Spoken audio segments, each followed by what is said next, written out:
gentlemen, please welcome your hosts of the Future Game Show Spring Showcase, Jennifer English and Nolan North. Hello everybody and welcome to the Future Game Show Spring Showcase. My name is Jennifer English, though you probably know me best as God's favourite princess and the most interesting girl in the world, aka Shadowheart from Baldur's Gate 3. It's a pleasure to be here in this, how would you describe it? Ominous Auditorium to get you all up to speed with the latest video game news, though, as you can see, I won't be braving this journey alone, as I'm joined by a man who needs no introduction. Thank you, Jennifer, but alas, I'm going to subject you all to one anyway. Yes, it is I, Nolan North, the voice of Nathan Drake, Dr. Richtofen, and a bunch of other guys you've probably spent 30 or so hours with while sitting on your couch. If you haven't heard of me, it's because I recently took the substance, and now there's this British dude called Ben Starr who's running around taking all the jobs I used to get. He even hosted one of these shows, I think. Need to do something about that guy. Murder.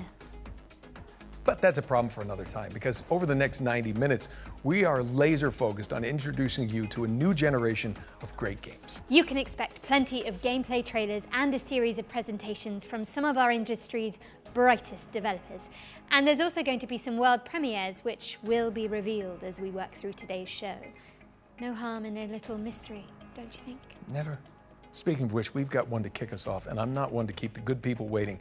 This is the next project from People Can Fly, the team behind Gears of War and Bulletstorm.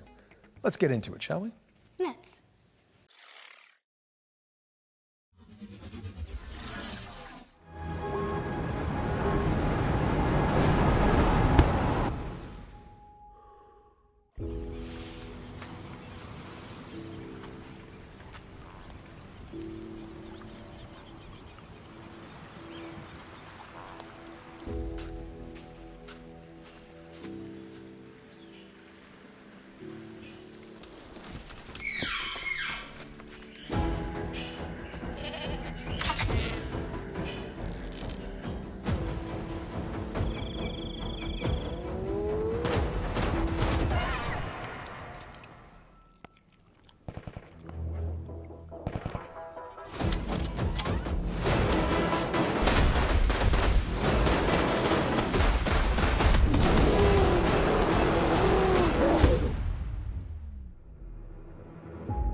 Okay, now we're cooking. That was your first look at Lost Rift, which is coming to Steam Early Access later this year.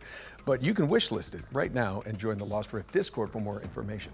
Now, Jen, I feel like you'll have something to say about this next trailer. Yes, this one is quite special to me. We've got a new trailer for Clair Obscur Expedition 33, and it's all about the character I'm playing in the game, which is now on this giant screen behind me.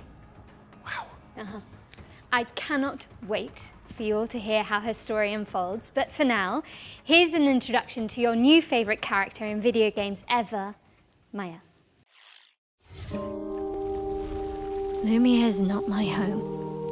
Not the way it is for you. Having second thoughts about the expedition? Please. I'm more ready to go than you are. The rest of us only have a year left, but you've got 9 good years before your gommage. You don't need to leave yet. 1 year out there is better than 9 years in here. The dance begins. En garde. Precise strike.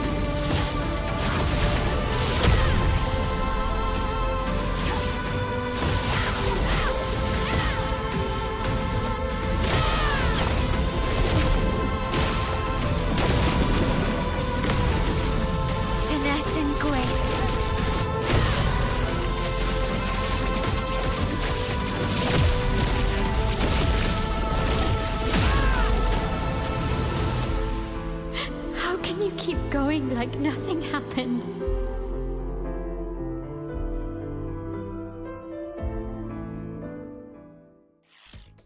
Love to see it. That was a closer look at Jen's character, Mael, in Clair, Obscur, Expedition 33. It's coming to PC, PlayStation and Xbox on April the 24th, so not long to go now. I do hope you get a chance to check it out, and if you don't, I will crawl through this screen and fight you. Okay, hard pivot away from the Belle Epoque now, as we've got the next game from the horror maestros behind the award-winning Stasis series. Here's a closer look at Animal Use Protocol. With trepidation. This place wrong. This place not right. You say that about every place. With insistence. Wrong. Smell wrong. Smell bad. Smells the same to With me. urgency. Move. Now under. Hide. Okay. If this With isn't growing another... impatience. Be quiet.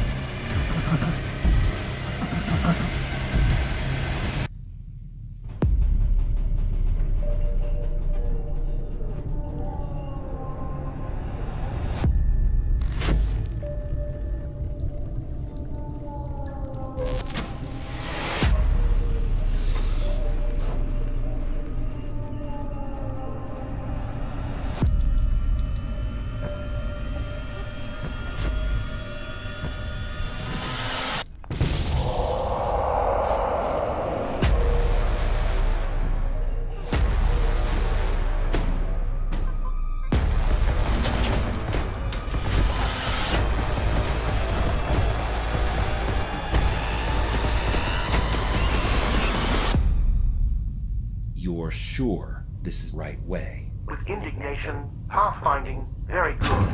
Better than smelly cake. Better than run. Run, run.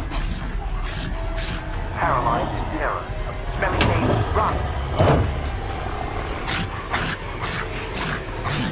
Run, run, run, run.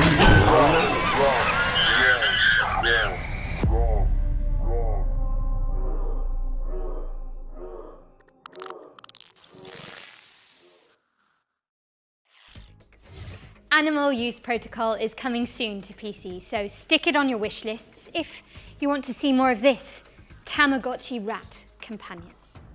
Now, as we learned earlier this year, Capcom's cult classic samurai series Onimusha is making a major comeback. And thankfully, for those of us who want to catch up, there's a remaster of Onimusha 2 Samurai's Destiny on the horizon. Here's an inside look from the game's developers with a focus on Hell Mode, a brand new one-hit kill difficulty setting for the masochists among us.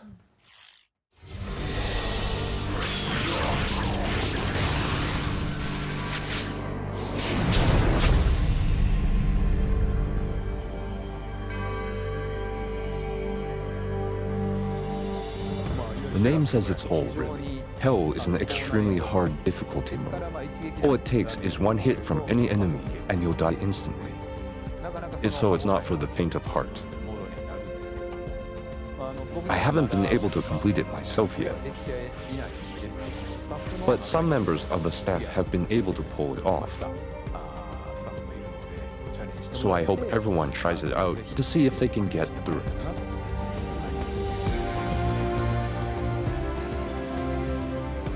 The original game was the first time I was in charge of the direction, so it has a special place in my heart, and this remaster brings a lot of tweaks. Apart from the fact that the graphics are now in high definition, we've also included quality of life improvements to make it more fun to play. So if you're new to the series, this is a great time to start, especially since the first game is available too. I'd love everyone to experience the world of Onimusha and explore every nook and cranny. So I look forward to your support.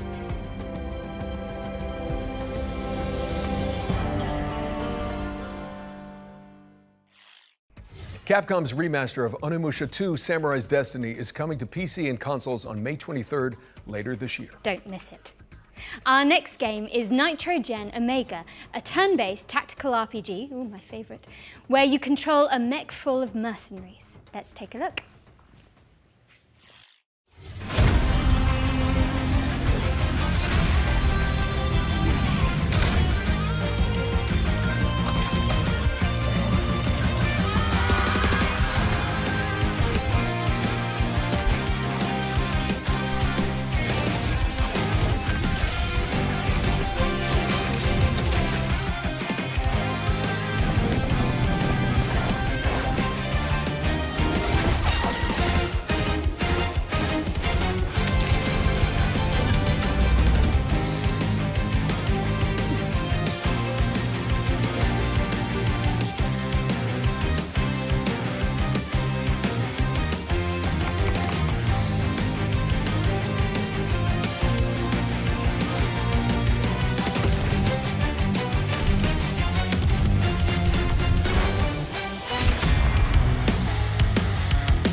A love letter to shonen anime, Nitrogen Omega, is coming soon to PC. And now we've got another interesting game. It's the remake of the end of the greatest RPG of all time. What, they're remaking Baldur's Gate 3 already? I'm afraid not. Final Fantasy VII? They did that already. Divinity Original Sin 2? Now you're just naming games you're in.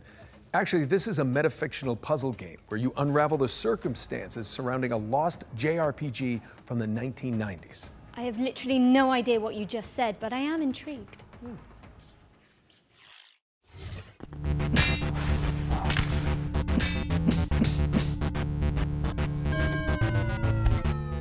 Hi, I'm Lucas Emanuel. And I'm Jacob Dominic. And we're two members of CoinDrop Games, making the remake of the end of the greatest RPG of all time. The remake of the end of the greatest RPG of all time is a faithful recreation of the last hour of everyone's favorite RPG. You know, that one we all know. You'll start this remake at 99% complete in the middle of the last dungeon, with an inventory just full of healing potions that you're just saving for the next boss. You somehow aren't remembering the greatest RPG of all time? That's okay.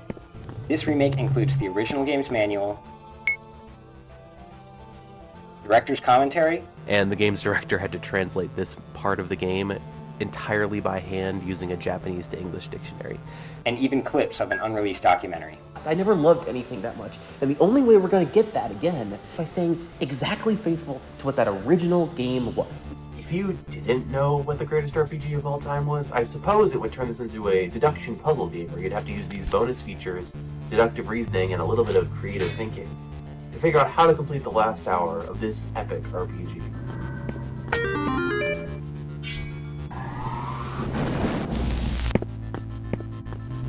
Be for real. Who hasn't heard of...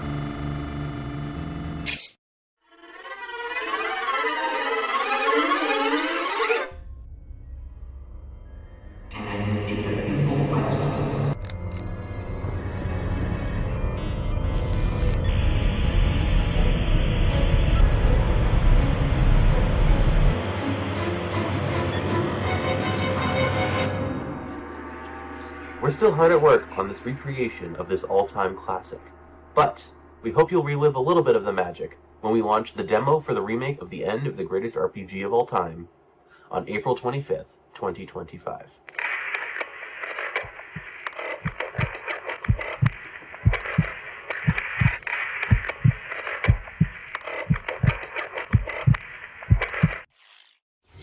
The remake of the end of the greatest RPG of all time, yes, that is the title, lands on PC later this year, with a demo launching on April the 25th. Now, I think we've got another world premiere up next. Yes, we do. This one's an isometric survival game based on a comic by Kyle Starks. I hate this place? Well, you can leave whenever you like. Okay, see ya. No, it's actually... Never mind, just roll the trailer. I get it. Yeah.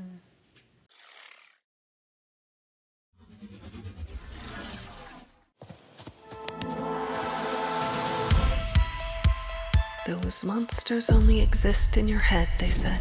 Great material for your art. I actually believed them. Until that night. Feels like I've walked straight into one of my nightmares.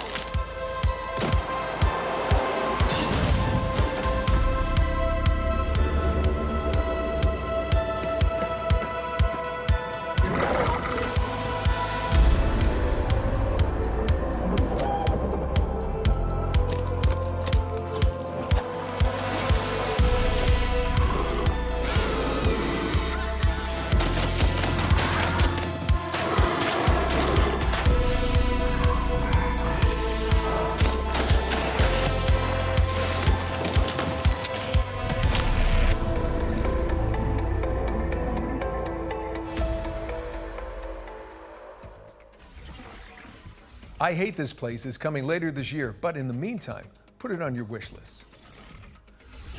Now for an update on a puzzle platformer where you tangle with the strings of fate. Here's the release date trailer for Once Upon a Puppet.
and creepy. That was Once Upon a Puppet, which is coming to PC and consoles on April 23rd. Let's keep things moving with a trailer for a sequel 5 years in the making. Here's the latest transmission from Revenge of the Savage Planet. The Shamalama's Ding Dong Academy presents the Ding Dong Influencer Accelerator Program, Extreme Routine. Speed it up, Shelly, to the extreme! The universally renowned Shamalama has a once-in-a-lifetime offer to accelerate your rise to be the galaxy's next top influencer. With our diaper protocol, your lane game gets insane clicks and subs, and you can co-op train with a partner. The Ding Dong Influencer Accelerator Program Extreme Routine has 4 power-packed programs guaranteed to launch your profile to the stars, including Crash Test Dummy. Death is no longer permanent, but remains incredibly painful and hilarious. Ding Dong! You're dead! Selfie Scout. Snag more subs, snapping stunning selfies in our proven primo locale. Sammy say cheese! Product Tester. Blow up your feed testing experimental Grot X on space creatures. You're a freaking animal! SGV Cribs. Now you can pimp your crib on the show everybody in the universe binges. You're Ding Dong! Complete all 4 tasks and you can keep that sweet chamois lock spacesuit. Guaranteed. Crash Test Dummy. Clock clicks with your chamois lock gold lame spacesuit. Bedazzle your likes with each side-splitting demise. Selfie Scout. Sammy say cheese! Product Tester. Reporting any burns, crashes, or mutations. SGV Cribs. It looks like a van motel! You ain't no shabby! Now you a Ding Dong! Speed it up, Shelly, to the extreme! Well, that was interesting. Revenge of the Savage Planet is crash landing on PC and consoles in May. What's next, Nolan? This is Anayah, Life After Gods, an action platformer where you chart the ruins of an alien civilization.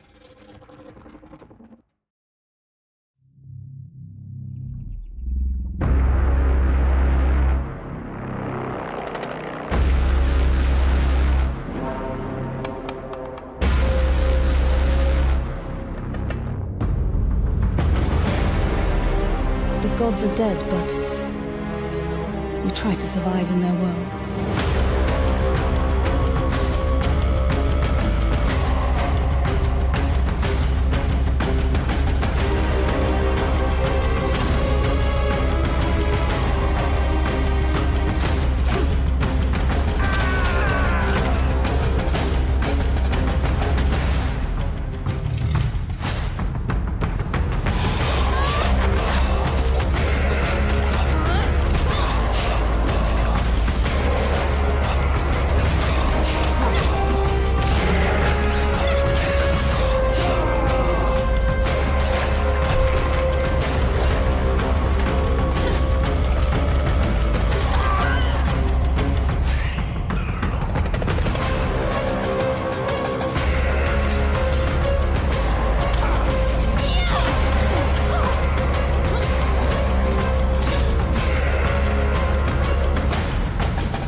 Anayah, Life After Gods is coming soon to PC and consoles, but you can check out the demo on Steam right now. In fact, you can find all the games from today's show on the Future Game Show Steam page. Just type Future Game Show Steam into your search engine. It's pretty easy. Anyway, Jen, you were telling me earlier about this next one, so please take it away. So, Nolan, the best way I can describe this is that it's like Alien Isolation, with co-op and velociraptors.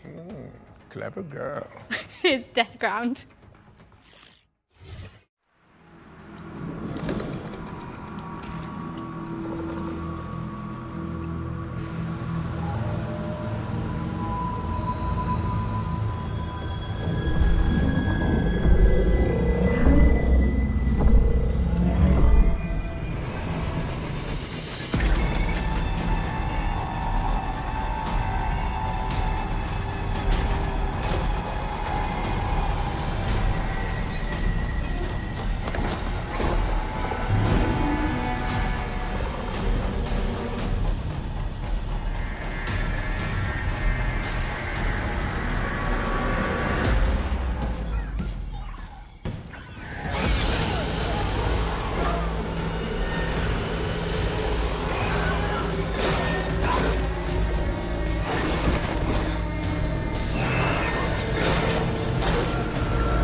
Okay, Deathground is coming to PC later this year, so make sure it's on your wish lists. Okay, we're breaking things up with our next section, which is a future game show staple. Every show, we pull focus onto 3 particular games that we consider, us two mainly, ones to watch in 2025. And first up, we've got Kingmakers, the anachronistic siege simulator where you drive pickup trucks through cavalry fields in medieval England. Try saying that 10 times fast. Okay. Anachronistic siege simulator, Congratulations, I think I've sprained my tongue.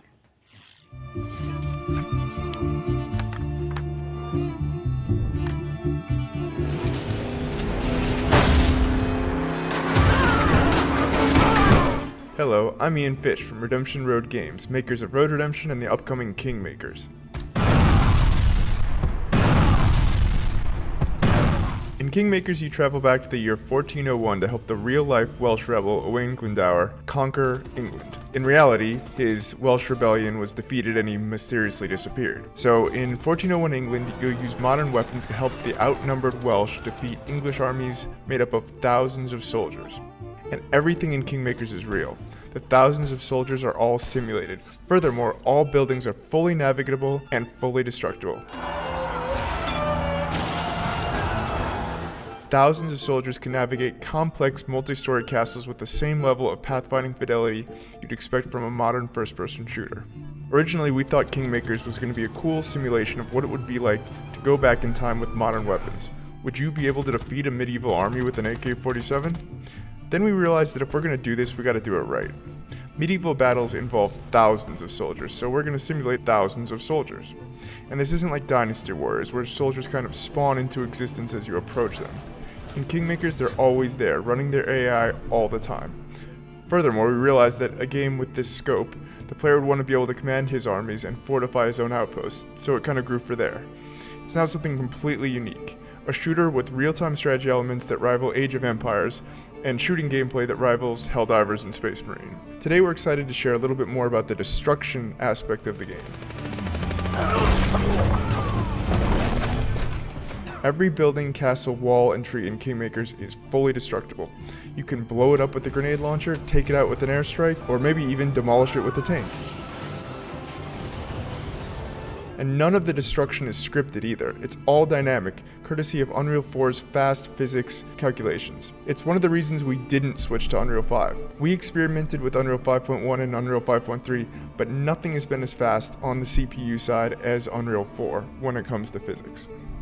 Finally, we're excited to share that you and up to 3 friends can lead their own armies alongside yours and join in on your conquest of England in online co-op. This is the full campaign, full online co-op, no compromises. This means 4 players fielding armies of thousands, building their own fortifications and buildings, and attacking enemy bases either on their own side of the map or alongside you. We really wanted to make sure that all 4 players feel just as responsive to play as if they were all playing a single player game or as if they were each playing as the host player, even if your ping is not great. Kingmakers is coming to PC Early Access and hopefully to all major consoles. We'll have more to share about the game later in 2025. In the meantime, please wishlist Kingmakers on Steam. Thanks for watching and enjoy the rest of the show.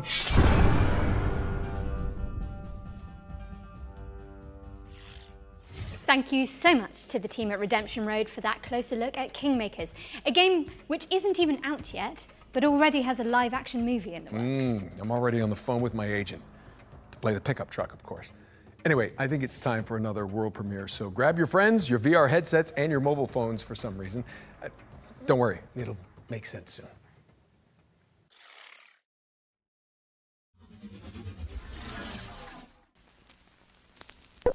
At Elsewhere Electric, we believe in power. The power to shape the future. Our state-of-the-art facility is the heart of that future, and we need you to keep it running. You and a capable partner, that is. I'll open up the van. Get juiced up. Okay, I think I'm ready. Let's get in there. I see some symbols, a jellyfish, some squiggly pipes. I think I've got it. Did that work? Looks like it. 3, 2, 1, turn. Ready! Elsewhere Electric relies on teamwork, precision, problem solving, and efficiency. For reasons which will become immediately clear once you enter our facility, the true nature of our work cannot be revealed to the public. Your work may be challenging. We're in. Your work may be confusing. I can see you! I can see you! Your work will be dangerous. We need to get this door open. There's something in here. But it's a risk Elsewhere Electric is willing to take. In the event of an incident-induced employee vacancy, a replacement installer will continue your work. These sacrifices make Elsewhere Electric's important work possible. Because in our facility, power doesn't just keep the lights on, it keeps them from getting out. Whoa! Ah! Elsewhere Electric, a puzzle game powered by 2. That was your first look at Elsewhere Electric, a cooperative puzzle game where players work together to explore an abandoned facility. Don't try that at home, I'm pretty sure it's illegal. It's coming to PC, VR, iOS and Android later this year. All right, this next one's for all you impudent insects out there. If you haven't heard, the cult classic immersive sim System Shock 2 is getting a definitive remaster from Night Dive Studios. And we just so happen to have the release date ready for you.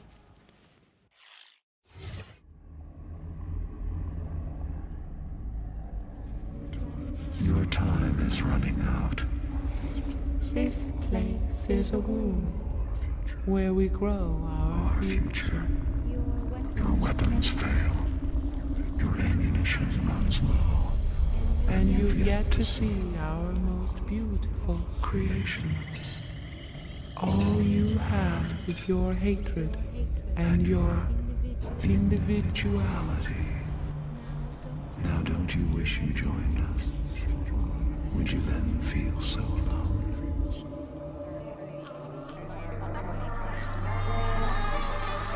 I am Showdown.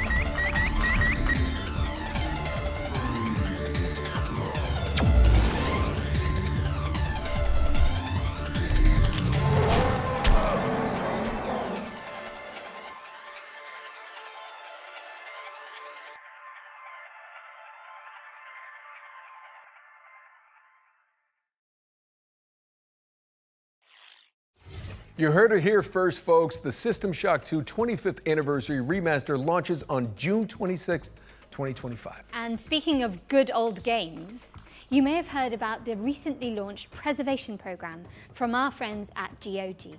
It's a commitment from one of the industry's foremost digital storefronts to maintain and preserve classic video games for future generations. A noble pursuit indeed. System Shock 2 is already part of the program alongside other golden oldies like Alpha Protocol and SWAT 4, both of which I was in, by the way. So, thanks, guys. For the Spring Showcase, we've partnered with GOG to reveal some more titles that are coming to the program. Who knows? Maybe one of your nostalgic favorites will pop up. And I'll be in it. Probably. Sometimes it just takes a single sound, sentence, hello, my friend, or quick glimpse to awaken that emotion. A warm feeling that brings back all the memories of times when all the problems didn't matter. It was just you as a superhero, fighter, racer, knight, waiting to conquer the world. Games are part of you, us. They're a part of culture, part of what makes us human. Without preservation, all the emotions, creativity, stories, and innovations behind them risk being lost forever. How can we ensure everyone can play games today, tomorrow, and for years to come? Devs, share the source codes, artwork, and even collectibles that you own with museums so they don't get lost. Gamers, play these games and talk about them. Make them live forever. Vote and share your gaming stories on GOG Dreamlist to help bring more games to the GOG Preservation Program. Games within the program are maintained by us and guaranteed to always work on modern computers. We've already future-proofed more than 100 titles. Today, we are happy to say that the GOG Preservation Program is expanding with even more titles. You can play all of them right now on GOG.com. Let's take a look at the new arrivals.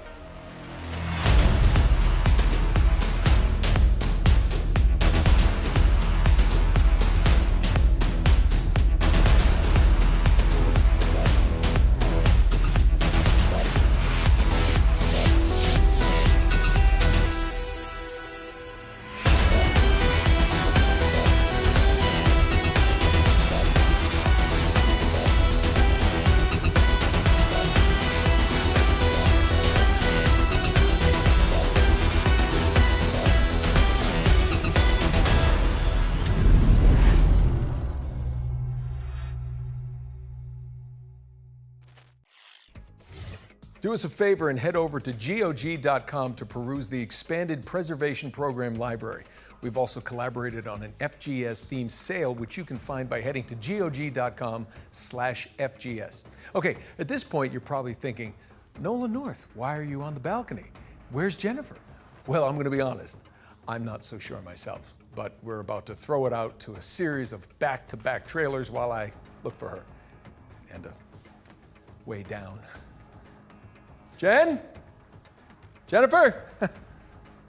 Anyone?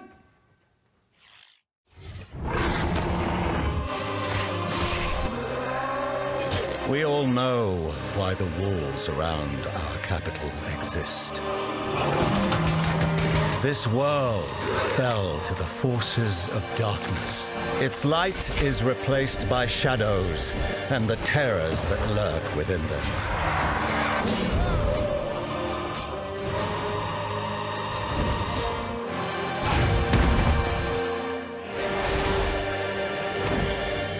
With our faith in the Divine One and the power he bestows on me, can we thrive in a corrupt world.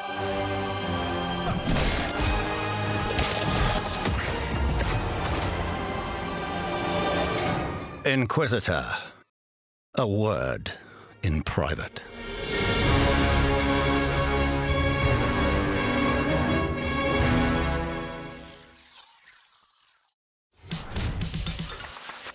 Welcome, everyone, and congratulations for being exactly where you want to be, here at Dutch's Razzle Dazzle Dream Hotel. We got everything you need up here in the clouds. Buy a slice of paradise, cryptocurrency allowed. Vacations tailor-made, have a mealtime serenade. Upgrade to the Ultra Suede, you wanna do it right. Party on the promenade, every day is a parade. Stay up for the masquerade, the party goes all night. Must-do destination. I accept your adulation. Dutch's Razzle Dazzle Dream Hotel. At Dutch's Razzle Dazzle Dream Hotel. Yeah.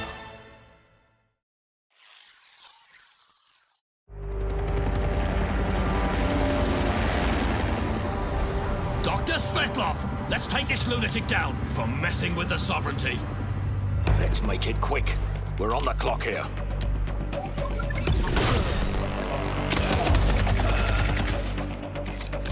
That's handy. Getting this fixed up.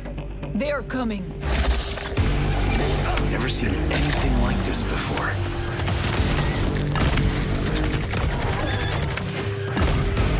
Svetlov's planning something big. If we're lucky, he'll show himself.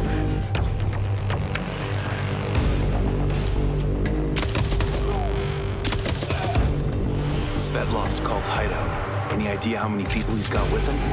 Stay sharp. Svetlov could be anywhere.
made it.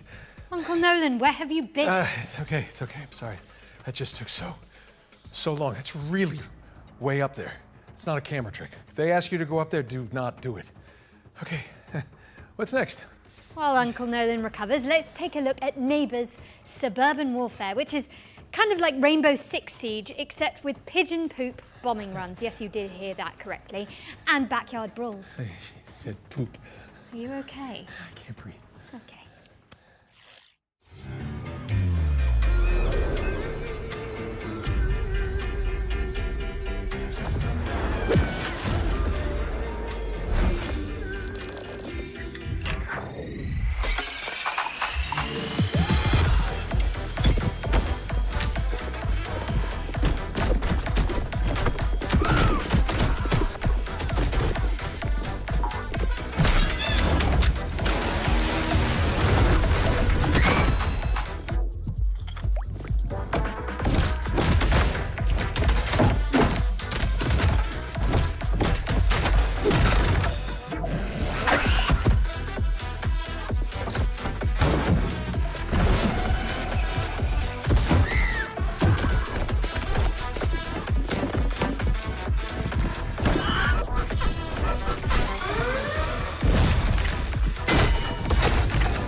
Reaffirm your property boundaries in Neighbours Suburban Warfare, which is launching in early access on April 17th.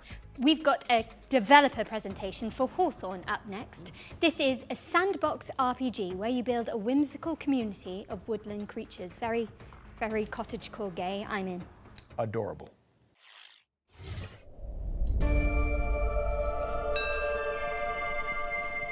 Hawthorn is a sandbox RPG realm of anthropomorphic animals and fairy tale creatures. Play solo or co-op as you recruit villagers and build a village of memorable NPCs. Defend against the elements and against forest tricksters. Celebrate the season's traditions. Farm, craft, and explore an ever-changing world bigger than the small creature you play. Bringing this nostalgic world to life has been a long-term dream for us, and we're thrilled to be doing it alongside our players. Hawthorn will leverage our experience making some of the world's most beloved RPGs to establish a new genre that blends the emergent fun of sandbox games with a charming simulation of village life. It's a fantasy home you can keep returning to. The different playable species have asymmetrical abilities and limitations. You, your friends, and your NPC followers must work together to complete jobs around the village. Differentiated species, together with our procedural storytelling, combine to make each player's story in Hawthorn a unique and enjoyable experience. We're a small team of experienced developers bringing Hawthorn to life as a true passion project. This game is currently self-funded to keep creativity at its heart. And now, with our incredible community, we have the chance to build something unique and memorable. Join us on this adventure.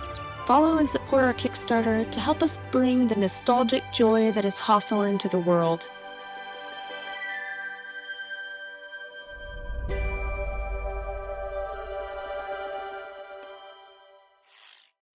A Kickstarter campaign for Hawthorn is coming soon, so keep an eye on the developers' socials for more information.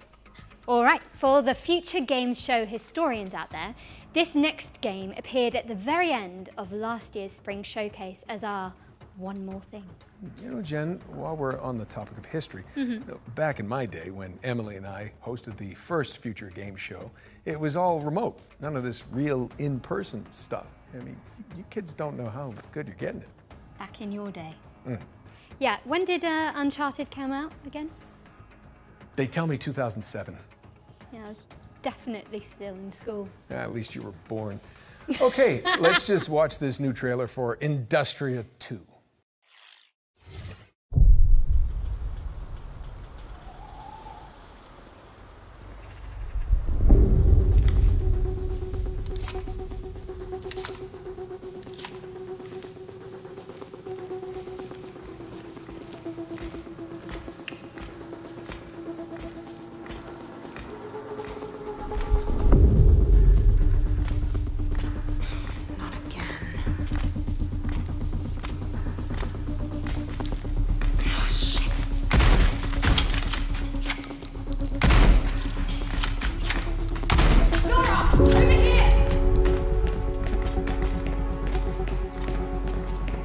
Grab my hand. Thanks. Marlene, I need to find a way home. I'm just as stranded as you. God damn it. But there is a sender at headquarters. I can show you the way if you help me arrive there in one piece. Deal. Nora, what was Atlas made for in the first place? Before it became this? It was a sorting algorithm meant to scrape the universe base layer for data. I mean, we're talking hundreds of thousands of dimensions. I guess it didn't stay that way.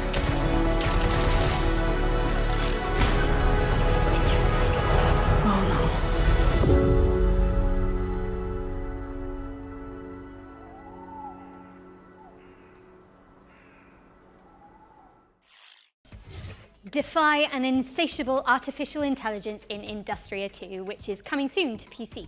Another world premiere now, and this one has a little historical kick to it. As well as some zombies, because why not?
Ramstead is a survival game where you rebuild the empire after the fall of Rome. It's coming soon, but you can sign up for the closed alpha at ramstead.com. All right, ready up for our second ones to watch. This time, we're checking in with Compulsion Games' Deep South action adventure, South of Midnight.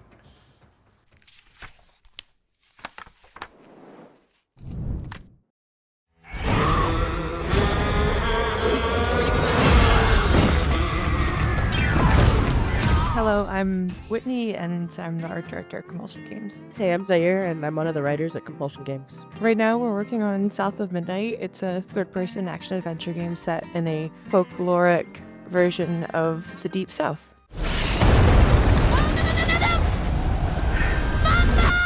So in South of Midnight, you play as Hazel. Her mother gets swept away in a trailer during a hurricane, and as Hazel is looking for help, she encounters creatures who have like their own issues that she helps them solve. Hey, Hazel. Who's there? Up here. You find your mama yet? Today we're excited to talk a bit more about the creatures, specifically our narrator, the catfish, who you meet, pretty early on in the game, and he's a pretty important character. A talking fish? Nope. Ain't no way. Catfish is voiced by a man named Walter. So we really looked for people who were from the South, who would have kind of that Southern background and authenticity. And he's a great guy. He's 70 years old, plays fiddle, really cool. He was really excited about the project. I think this is one of his first voice acting jobs, if I remember correctly. Go on now, Scoot. I'll pick you up yonder after to go find your mom. So after we meet Catfish, you are set to heal Benji, and he lives in this remote Cajun community that has been abandoned for many years. And as you explore that region, you understand kind of why it's been abandoned, what happened to Benji, why he became that tree, and what his connection to Rhubarb, this sort of eccentric, off-the-grid character that you meet early on. You kind of get to know what their relationship is and what happened there. You're welcome to try bottling up the pain, but the roots of this trouble go deep. We have an awesome audio director, Chris, and he really wanted to make sure we had a special song for each of our main creatures you meet in the region, and that song tells a story, and you learn about the characters and the backstory through that song. Benji his name, he saw things different, he was my shame, and I said goodbye. I said farewell. I took my hammer, my ticket to hell. So the music is kind of done in parcels. So you'll get part of a story. So you'll get a few lines, maybe 2, 3, 4 times throughout each zone, and they tell a little bit more of the story. And then when you unlock most of the context, you'll have a final, either a boss fight or an encounter with the creature. And during that final encounter, like with Benji, when you're climbing the tree, you'll hear the full song. He was my brother, Benji his name. He saw things different, he was my shame. South of Midnight launches on Xbox Series X and S, PC, and it's also going to be day 1 on Game Pass on April 8th. And in the meantime, feel free to shout us out on social media, tell your friends, pre-order, wishlist, really get the word out there. Thanks for watching, and I hope you enjoyed the rest of the show. South of Midnight is coming to PC and Xbox on the 8th of April and will be on Xbox Game Pass from day 1. Shout out to Compulsion Games for giving us a window into that world. Better yet, you can see more from South of Midnight in our FGS Live from GDC post show, which directly follows this broadcast, so stick around. Okay, now we're venturing into the haunted landscapes of Pioneer next. It's a stalker-like MMO first-person shooter set in a dark, alternate reality.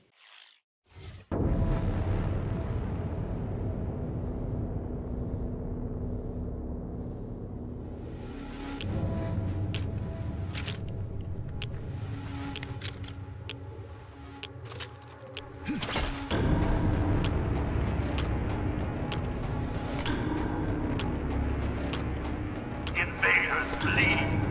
We will create a new world on the ruins of the old one as the great raven bestowed. We have wanted it to end this way. We offer our sincere condolences and hope you will die with that understanding.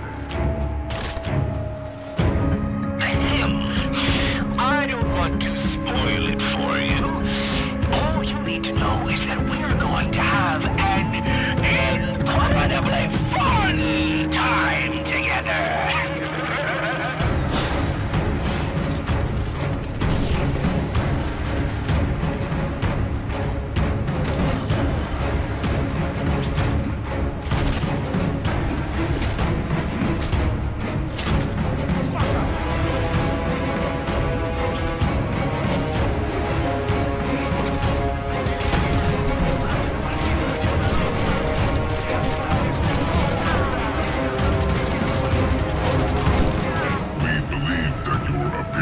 Was a mistake, and will continue to monitor you and your progress.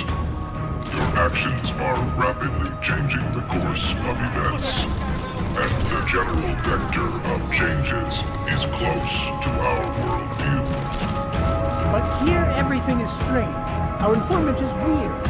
Our enemies are weird. The same goes for you, too. That was gameplay for the incredible-looking Pioneer, which is coming to PC in 2025. What have we got next, Jennifer? Well, we're taking a trip to 19th century Brazil to check out a cell-shaded roguelike called Hellclock.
Set your alarms because Hellclock is coming soon to PC.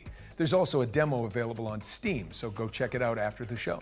Let's push things forward with a completely different game, one that asks you to be the MVP in PvP vehicular combat. Nolan, did I say that right? I have no idea. Anyway, here's Rivals Hover League.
Rivals Hover League is coming soon, but you can check out the alpha test on Steam. Time for something scary, I think. Nolan? Yes, indeed. Let me introduce you all to Finding Frankie, a haunted parkour game show starring a cavalcade of creepy animatronics. Here's the latest from the game's developers. Welcome back, lucky contestant. Let's catch you up to speed on what's been going on. 4 lucky people from around the world have been brought here to the world's largest indoor trampoline, water, and parkour park. Quick update for you, lucky contestant. The other contestants have mysteriously died. Not sure how that happened, but oh well. You're still left. Over 3 stories of action-packed parkour obstacle courses. Authorities have discovered 3 dead bodies on the premise of Frankie's Parkour Palace. This is going to be a game show you won't ever forget. The only reason the ones above decided to keep you around is because you're boosting the ratings. Our viewers are entertained. We aren't going bankrupt, and this isn't our last game show.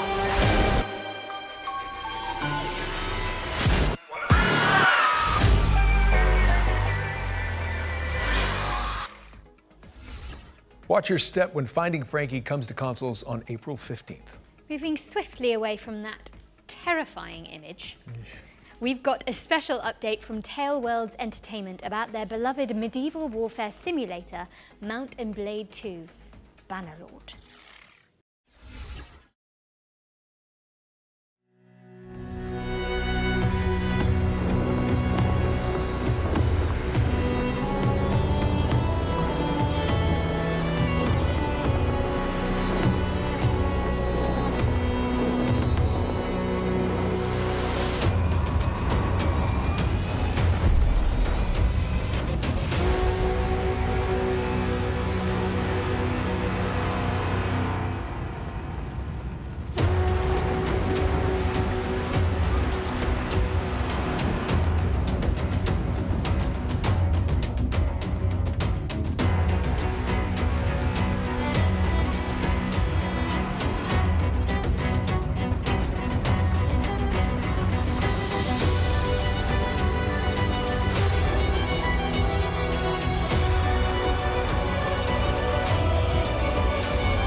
What a brilliant surprise. Mount and Blade 2 is getting naval warfare, a new faction, and so much more with the War Sails expansion, which is coming soon to PC and consoles. And sticking with the seafaring theme, here's the latest on an Unreal Engine 5 sailing adventure inspired by Firewatch.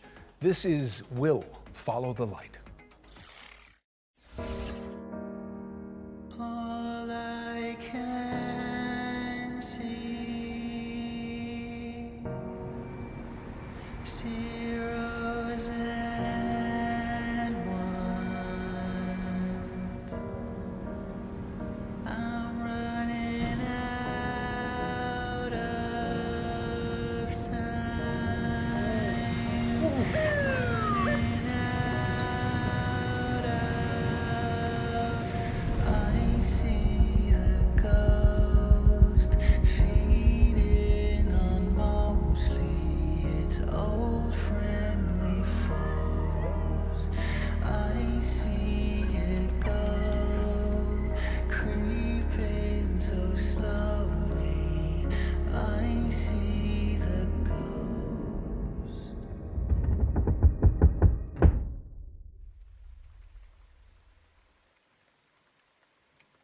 I will find you, wherever you are.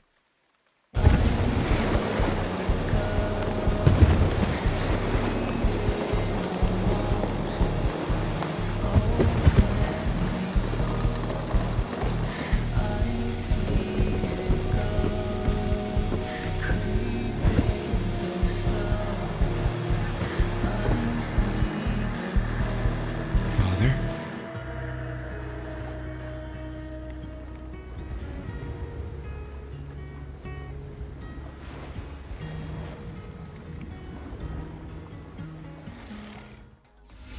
Will Follow the Light is coming in 2025 to PC, Xbox, and PlayStation.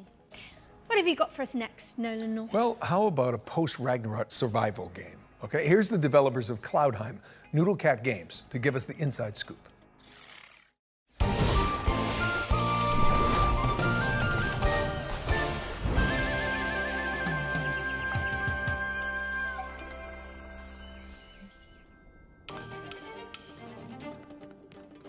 Hi, I'm Billy Quick from Noodlecat Games, and today we'll be exploring some of the combat in Cloudheim, our upcoming game blending crafting with physics-based combat.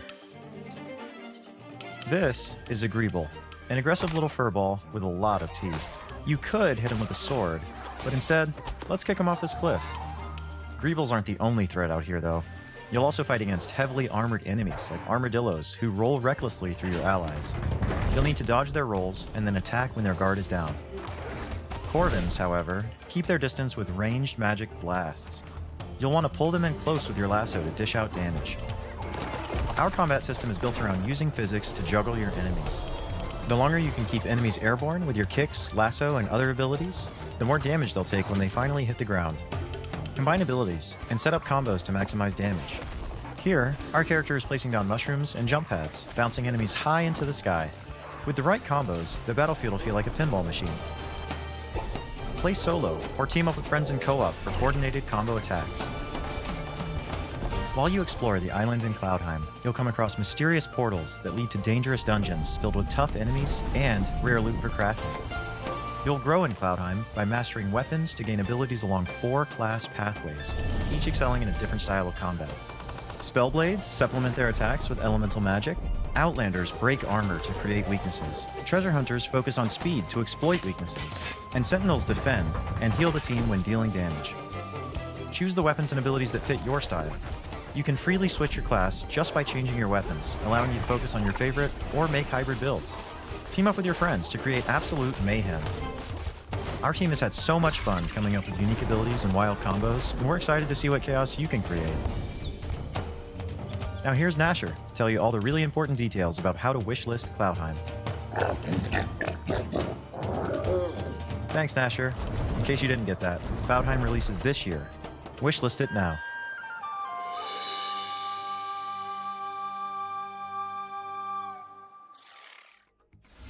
Bring harmony to the realm when Cloudheim lands on PC, PlayStation, and Xbox in 2025. And be sure to sign up to the closed beta if you want to check it out ahead of launch. Okay. We've got another round of back-to-back trailers up next, so keep your wits and blades always sharp. No, wait, not in Faerun. Keep your wits and your wish lists primed. We'll be back shortly. No then, I've got to get up to that balcony in a bit. How did you actually get down from there? Well, you know, they didn't just hire me for Uncharted on my looks. Oh, so did you Nathan Drake your way down? No, I just cried really loudly and the crew came and got me. Classic.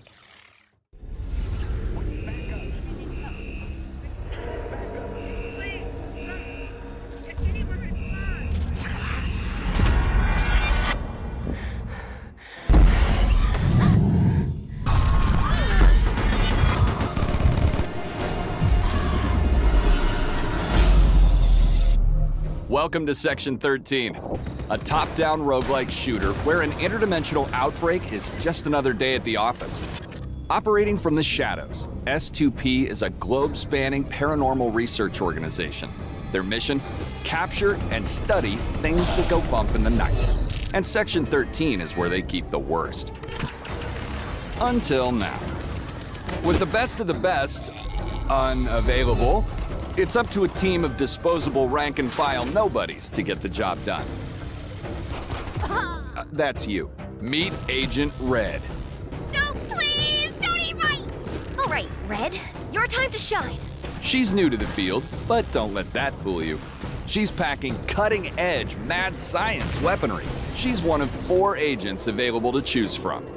Whether you're going in alone or bringing some help. Now, listen carefully. Whatever they were up to in that base, they weren't doing it on the books. There's something big down there. And it wants out. It's up to you to plunge into the unknown.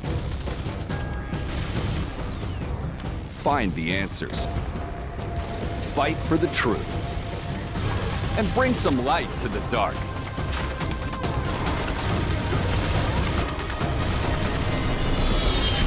Section 13. Clock in. Welcome, bandits from all over the world. We are Bandit Trap, a home security company, and our new line of home defense products needs to be tested. So we're calling on you to do the job.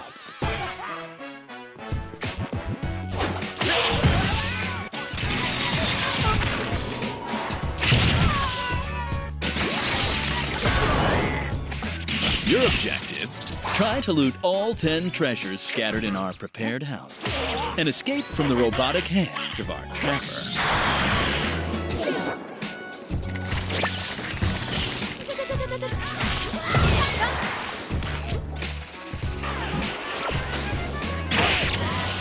This little fella packs all the skills to achieve our ultimate goal.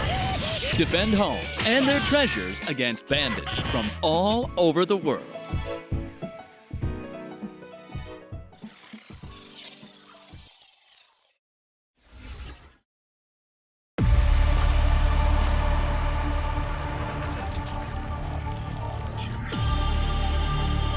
These rings store thousands of citizen cores. Future inhabitants of Eden. You have to reach the top chamber and break the last remaining seal. Dropped straight into a hostile zone.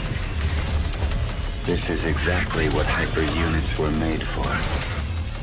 Unleash your hyper power.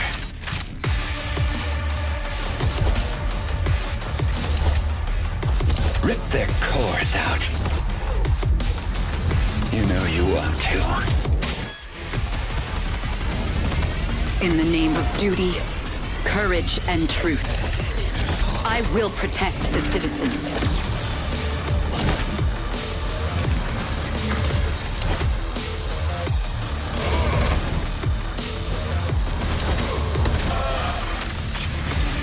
We are standing on the edge looking towards the unknown. See you on the other side.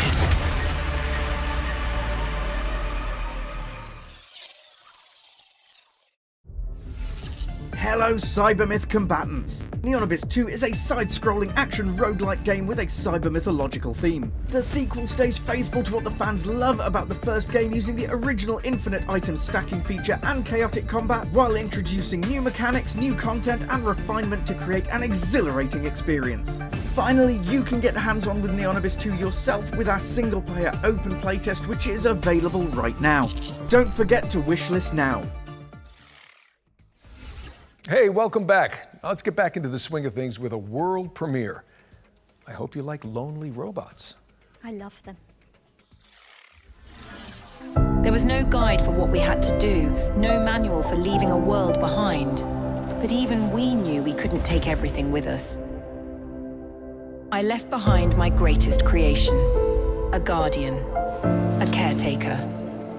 Its hands shaped to nurture, its heart programmed to protect. It works tirelessly now, crafting vessels from the bones of a broken world, sending sparks of life into the void. Why does the sun go on shining?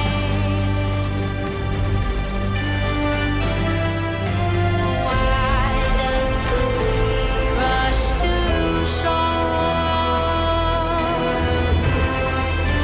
And all they know, it's the end of the world. It ended when you said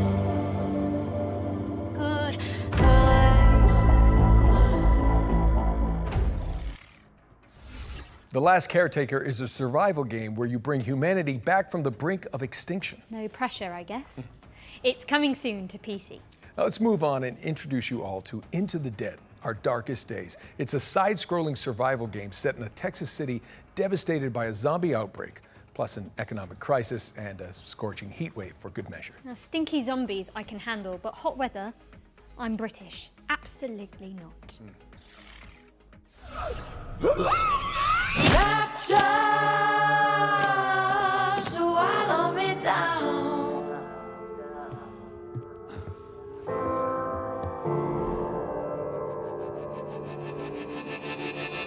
Blinded at the pyre, standing in the fire till the dreams went dead in the white of their eyes. Nothing's growing where they fell. I think I'd rather know hell.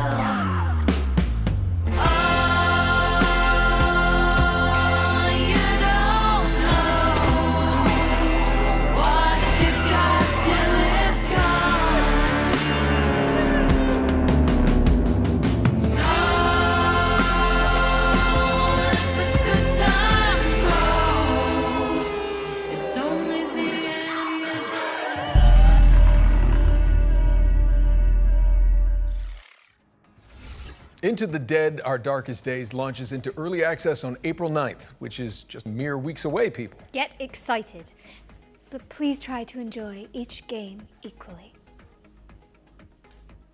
Well, if you're looking for something a little more cheery, then we've got you covered too. Loco Motive is a cozy conductor simulator where you fix rusty trains and make hot cocoa for your furry friends. I'm sold. Me too. Great. Welcome to the world of Loco Motive, where your story begins with a simple, rusty train which will become your new home. You'll take the role as train conductor, keeping your train in tip-top shape. Learn how to drive it and embark on a journey to help your hometown Barenpire solve its environmental struggles. Traverse and explore various stations and bring aboard quirky locals along the way. Pick a route and drive them to their destination, and while travelling, you can of course service them to make sure they enjoy the ride. Scour the world for resources and craft unique sets of furniture to furnish your train with. Customize the exterior and interior of your train to make it feel like your own. There are many things to explore and discover in the world of Loco Motive, so immerse yourself in this cozy experience when Loco Motive arrives on the 8th of April 2025 on Steam and on Nintendo Switch later this year.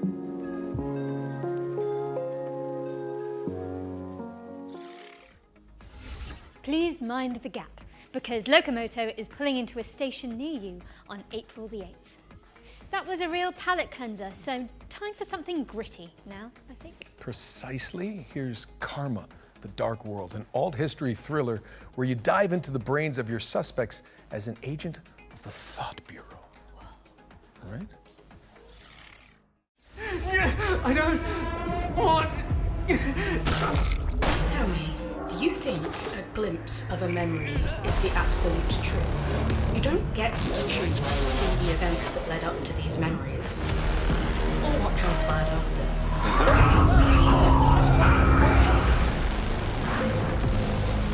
Perhaps even just once given it some serious thought.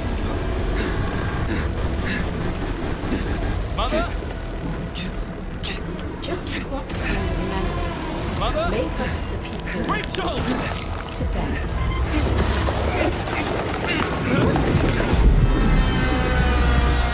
I'm going to tear you apart. Unravel the truth in Karma the Dark World, which lands on PC and PS5 on March the 27th, which is exactly 1 week from now. Now, we all know you like watching trailers for games, but what about actually playing them too? Sound fun? Good. Because this next section focuses on indies with demos available on Steam, so you can check them all out right after the show. Welcome to Eclipsium, a psychological horror adventure that has you exploring a crunchy, twisted dreamscape.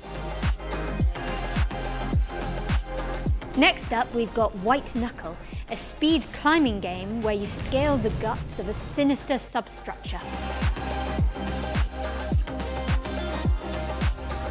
How about Weenie Wise, a cooperative puzzle platformer starring magical school students? Or Paper Sky, where you chart cell-shaded landscapes as a makeshift paper plane. If you'd rather be a chaos gremlin, give Mother Machine a try. It's an action platformer where you chart quirky cave systems. My girlfriend calls me a chaos gremlin. And finally, this is Artist Impact, a story-rich, turn-based RPG that blends pixel art with hand-drawn comic aesthetics. That was our ones to play montage, and the best way you can try those games out for yourself is by heading to our Future Game Show Steam page. Just search Future Game Show on Steam to get more info on the games we've covered today, and maybe wishlist some of your favorites. I know we harp on about wishlisting a lot, but it is an important visibility signal for games in development, and every little bit helps. Indeed. We're switching back into trailer mode now with another world premiere. This one's an exciting adaptation of a popular board game.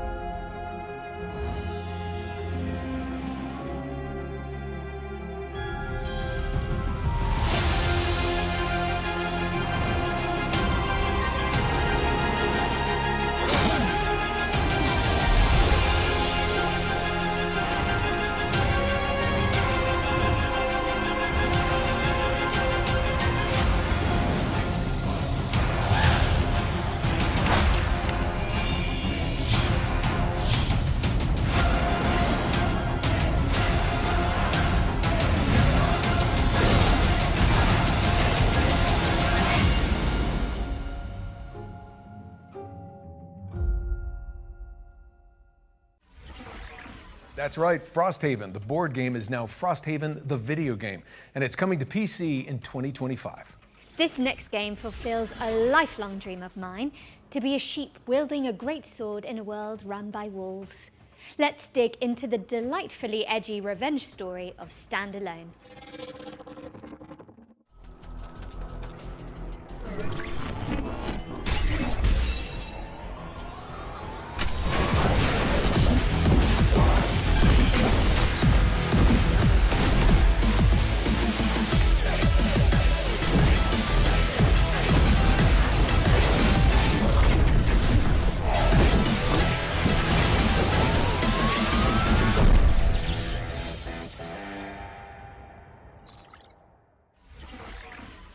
Standalone is coming to Steam in summer 2025. Sweet. Okay, let's keep it rolling with the latest trailer from Mechabreak, a lightning-fast armored brawler.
Mechabreak is boosting its way into your rotation later this year.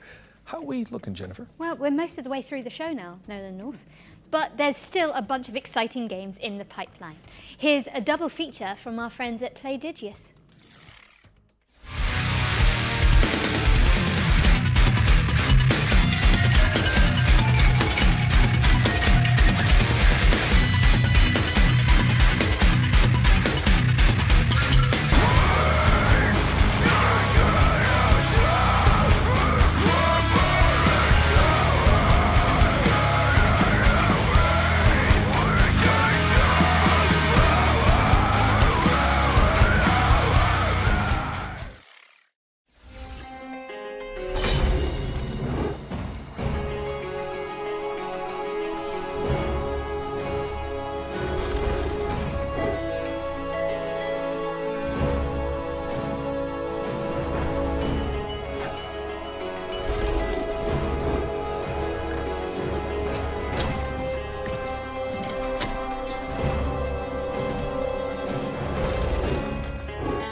Fretless, The Wrath of Rifson, and Crown Gambit are both coming to PC in 2025.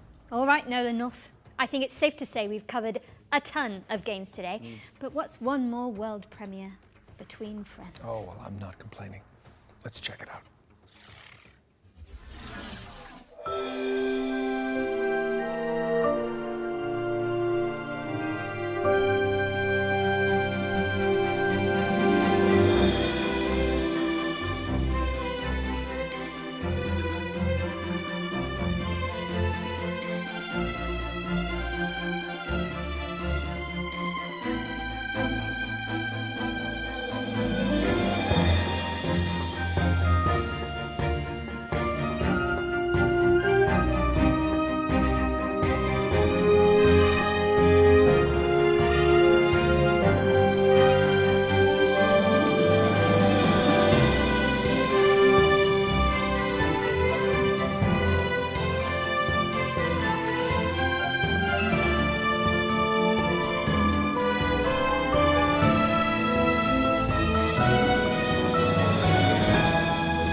Rave Kingdom on the Distant Shores is a city builder set in a fox-filled fantasy land, which is coming in 2026. We've got something slightly less adorable for up next, but for good reason. Our final ones to watch deep dive tackles the next spine-chilling game from Tarsier Studios, the minds behind Little Nightmares. Prepare yourself, because it's time for a closer look at the claustrophobic world of Reanimal.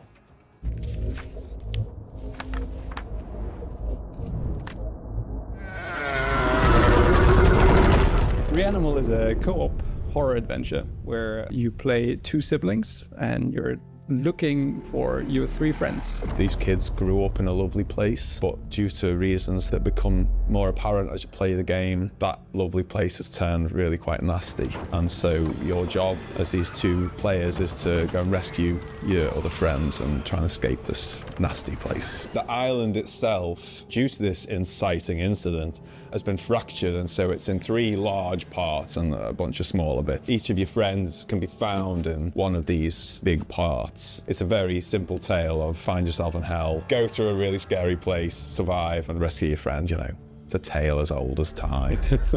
Like, we really love seeing people go with that and just go the extra mile and find all those secrets and all these things and put it all together and come up with their theory, right? So I feel like if we give away too much up front, everybody loses. We definitely give players more this time round than in previous games, but still it's nice to keep a little bit back so you can kind of meet in the middle and see what people make of what you've given them and all that. It's definitely a co-op game. You're together solving various like little, maybe puzzles is almost too much of a word there, but you're overcoming different obstacles in the world and survive various things we pitch against you together, right? So it's about the two players finding ways to survive and rescuing their friends, really, like we said before.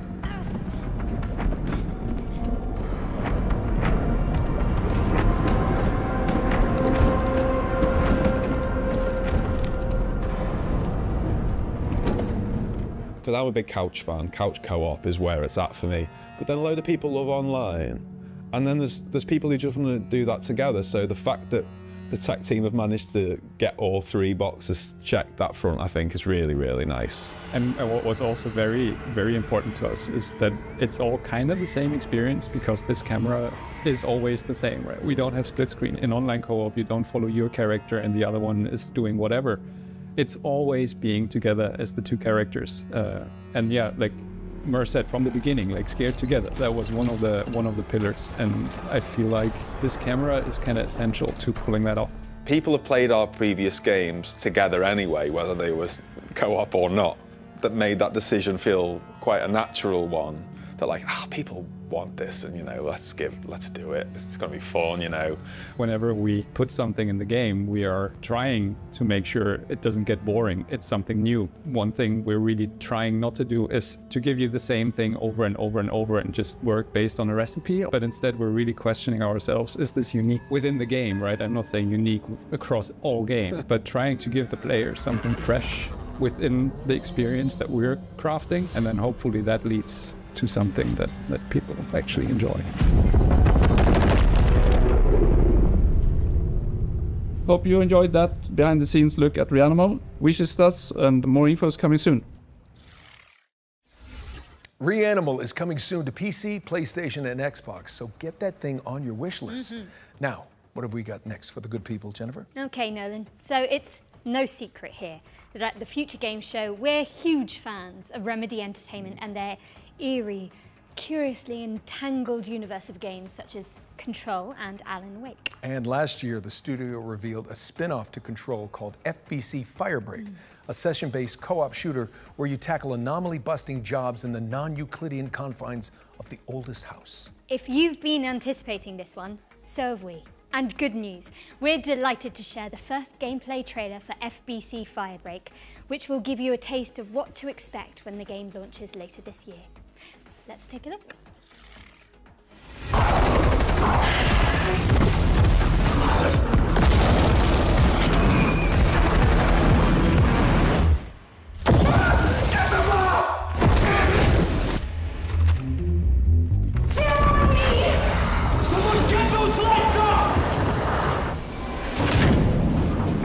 We've had reports of rogue sticky notes replicating across this sector. If you don't cut back their numbers, this whole place will be yellow by morning.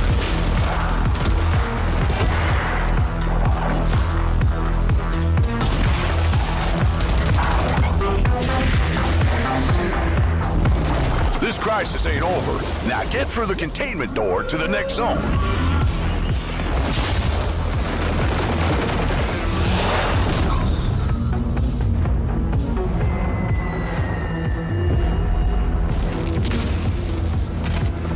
Safe room dead ahead. Might contain something useful, but it'll probably attract a lot of... Oh, you already opened it. Never mind. You sure kicked the nest. There's hiss all over you. Stand back! Piggy's coming out! I'm paper! You gotta shoot him off me!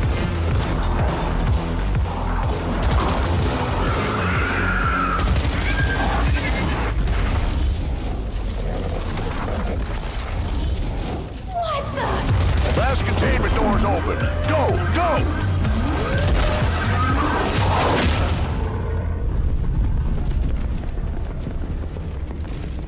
I think I heard something.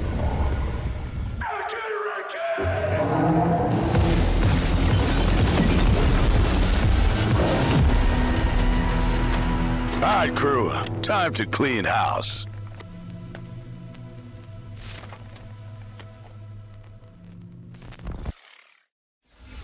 That was FBC Firebreak, which is coming to PC, PlayStation, and Xbox in summer 2025. Now, you can find even more exclusive info on FBC Firebreak by heading to GamesRadar.com after the show. And I hate to say it, Jennifer, but is it time for our final trailer? No, then, I think it might be. But thankfully, our buddies at Bloober Team are sending us off with a developer diary for Kronos, The New Dawn, a survival horror game where you scour the future for remnants of the past, just like my therapy sessions. Chronos, it's a sci-fi survival horror, and in a way, a dream come true for us to make. The world of Chronos, it's like alternative history when the world ends in 80s by the apocalyptic event that we called The Change. In Chronos, you play as a traveler, and the travelers, because there's more of them, are being sent to the ruins of human civilization to search for the time rifts and jump back in time to extract people who didn't survive the apocalypse. Travelers are the only ones that can survive encounters with monsters. We are calling them the orphans because they are what was left from humanity. To be honest, we can't wait to show you more about our game. We can confirm that something about the gameplay is coming soon. So stay tuned.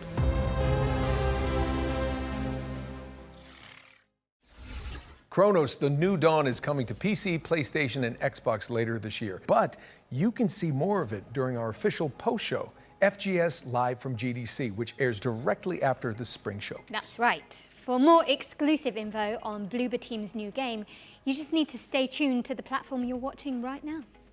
Yeah, now Jennifer, despite what you said about that being the final trailer, the teleprompter, Auto cue. same thing, is still rolling for some reason. Ah, yeah, I see. That must have been the tadpole talking. The what now? There's not enough time to unpack that. But it does mean we have one more thing. Oh. No time to dally, though. Prepare for pain. What? Yes.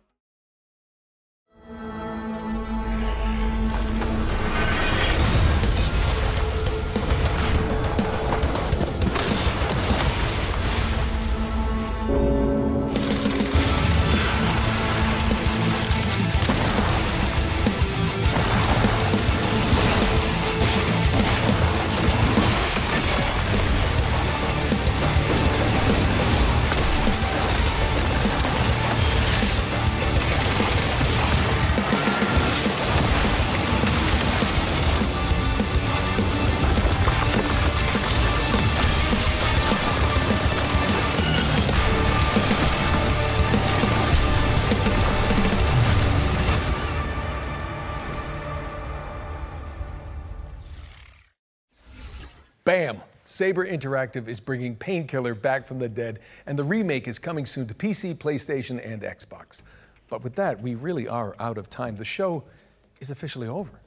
Jennifer English, it's been so much fun. Nolan North, I think we smashed it. Yes.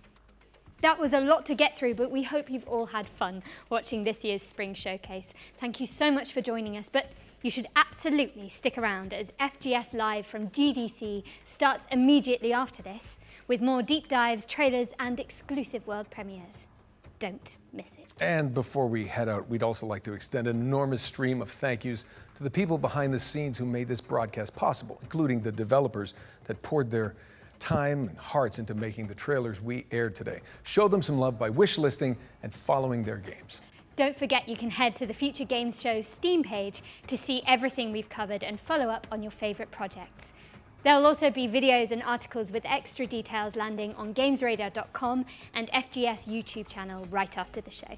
I'm Jennifer English. And I'm Nolan North. And this has been the Future Game Show Spring Showcase 2025. Smashed it.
What a way to start the show. That was Abyssus. Now, if you're sitting there thinking who the hell these fresh-faced youngsters are, well, I'm Jules Gill. I'm Nathan Byrne, and this is FGS live from GDC in San Francisco. Now, we're going to be showcasing you some brand new games that you need to know more about, from upcoming trailers to developer deep dive interviews and even a few world premieres that we're going to sprinkle on the top. Ooh, from Atomfall, South of Midnight, baby steps, you have got a grand old time ahead. And speaking of time, first up is a deeper dive into a game you just saw in the main showcase. This is Chronos: The New Dawn.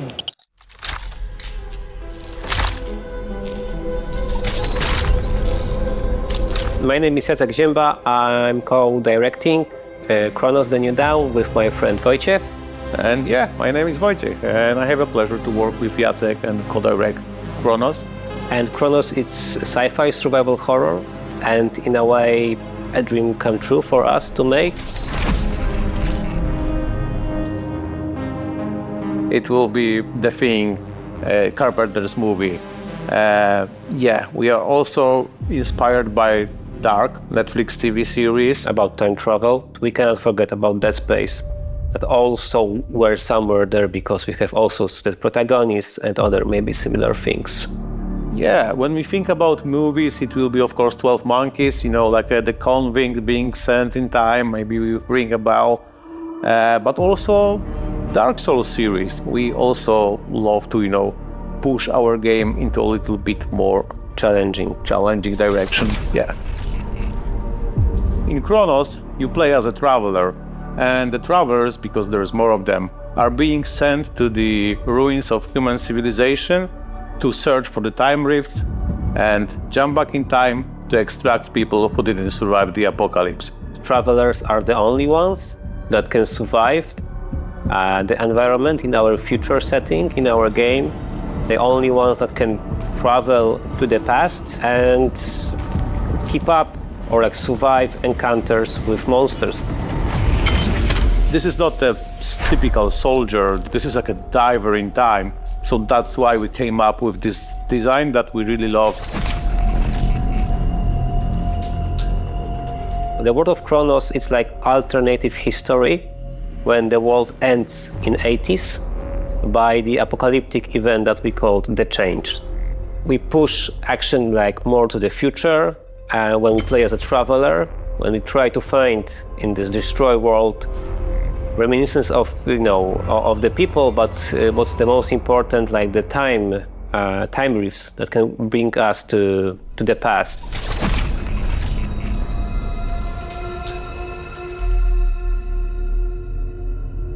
We are calling them the orphans because they are what was left from humanity. The orphans can, you know, like take different forms, so you will encounter different enemies with different, like, let's say, skill sets, different abilities. The important ingredient is body horror here, and we chose it to create maybe a little bit as an homage also to The Thing and overall genre of body horror. But what was important for us that, okay, they need to be created only from human flesh.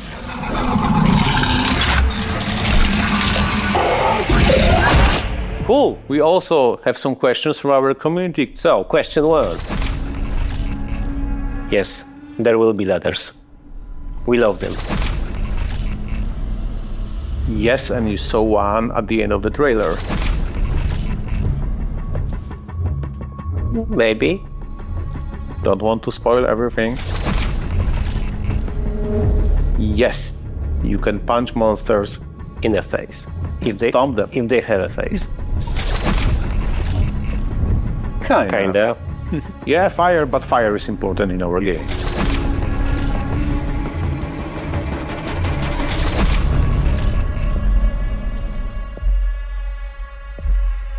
It's not Mary Curie Skłodowska, but definitely for our CGI character, Mary Curie Skłodowska can be a role model.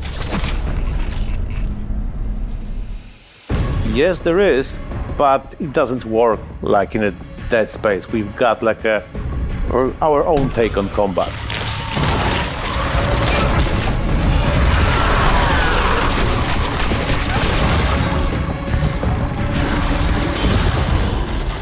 To be honest, we can't wait to show you more about our game. And yeah, we can confirm that something about the gameplay is coming soon. So stay tuned.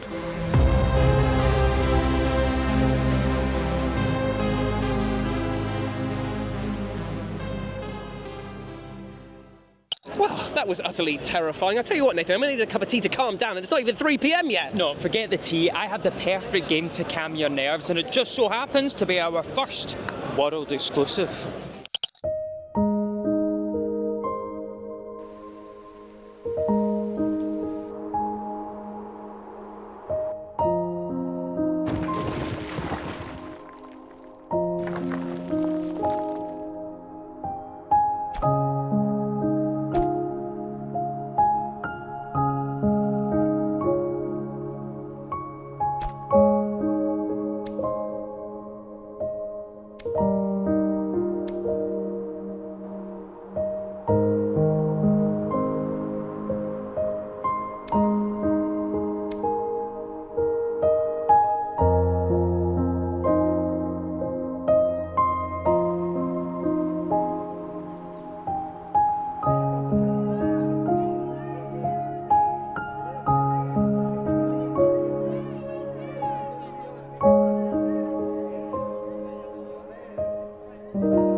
That was High Above, an utterly charming rooftop building game, all about finding peace above the skyline. You can wishlist it right now because it's coming to Steam in 2025. Indeed it is, but do not drift away from me just yet, Nathan, unless you are planning to add Burning Rubber to that list as well, because that is exactly what we're doing with our next game, Japanese Driftmaster, which has enough pluming smoke that will make you reach for the asthma inhaler.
Exciting stuff indeed. That was Japanese Driftmaster that is hitting the grid on the 21st of May, and you can add it to your Steam wishlist right now. Now here at FGS, we're always thinking about new ways to play, and how do you spice up an old favourite like Among Us? Well, how about with Voicemod, an app that lets you change your voice at the click of a button. Indeed, indeed, and you are now about to witness the utter carnage when the FGS team got together to play Among Us, but everyone's voice was running through the Voicemod app.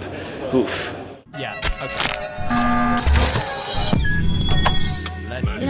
Here we go. This is going to be great. Oh yeah. Oh yeah.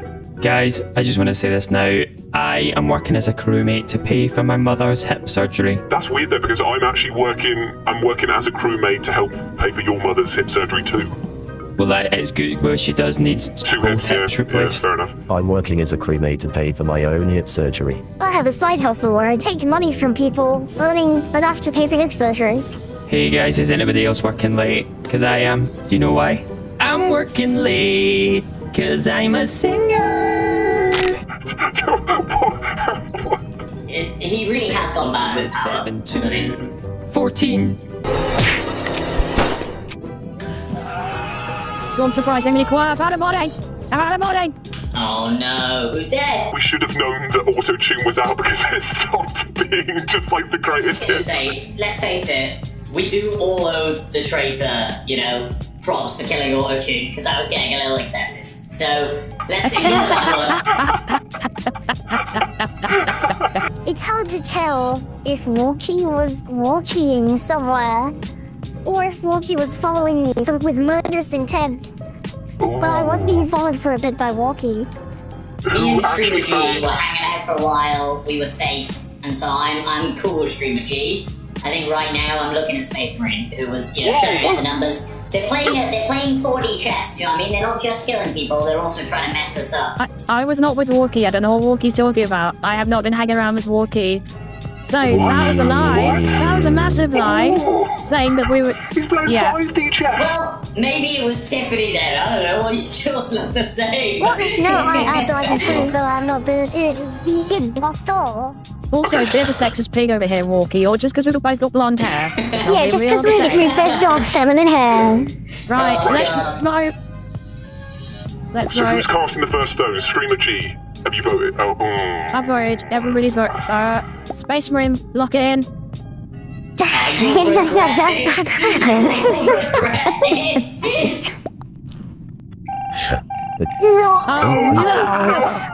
Why do you make yourself so suspicious? Yeah, let's go. Okay, I've got to swipe my admin card as well. Yeah, I've got to go. That back in. That's that back. Well, you know where I was in that room? Space Marine. Okay. Oh, what a shame. I told you. Matt, we're giving Matt so many My mother's hips. hips. It's not even funny. Nobody listened to My me. mother's hips! Jules is too good at this. Promise me that you'll look after my mother's hips. Oh, I will. Don't you worry about that. Oh, no. And if you'd like access to the secret weapon of a whole host of new voices, then you should download the Voicemod app now. You can even curate your own sound effects board. Oh, yes, you can, my friend. And of course, mine is fully filled up with fart noises. And yes, I am pushing nearly 40. But anyway, let's move on. Because what day is it today, Nathan? Thursday. Well, yes, but... Oh, God, it's my mum's birthday! Oh, I wasn't expecting that either. It's also World Frog Day. So yes, let's talk about my mum's birthday. So let's talk about this absolutely brilliant frog management simulator known as Mudborn, which is not only cute as a button, but also supports wetland and wildlife charities, and as a final bonus, is out today! Mum, hi, yeah, happy National World Frog Day. I mean, birthday. Good save, good save.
Okay, bye, Mum. Bye. Mwah, mwah, love you. Bye.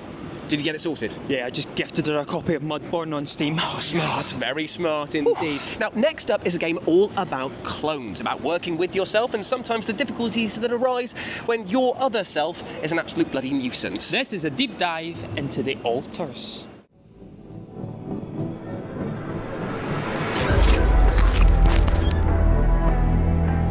The Altars is a unique blend of survival, adventure, and storytelling gameplay. Finding the right balance was one of our top priorities while developing the game. We wanted the gameplay to push the story forward, but also make the narrative play a significant role in the final outcome. Long story short, I needed to multiply myself to survive. The Altars starts as a typical survival game, yet you quickly realize there is more to it.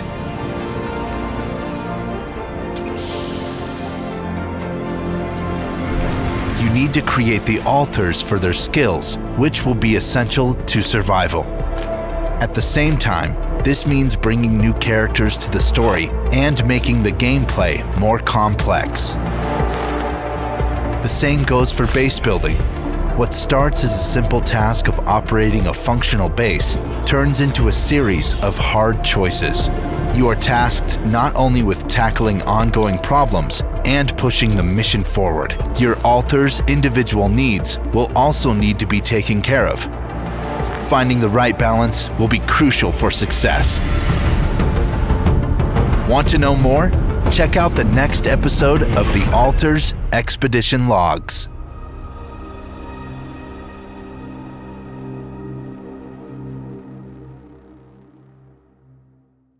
That was The Altars, the first, in fact, of a deep dive series that the developers are doing. So make sure you check out their social medias to stay up to date on this rather fascinating looking game.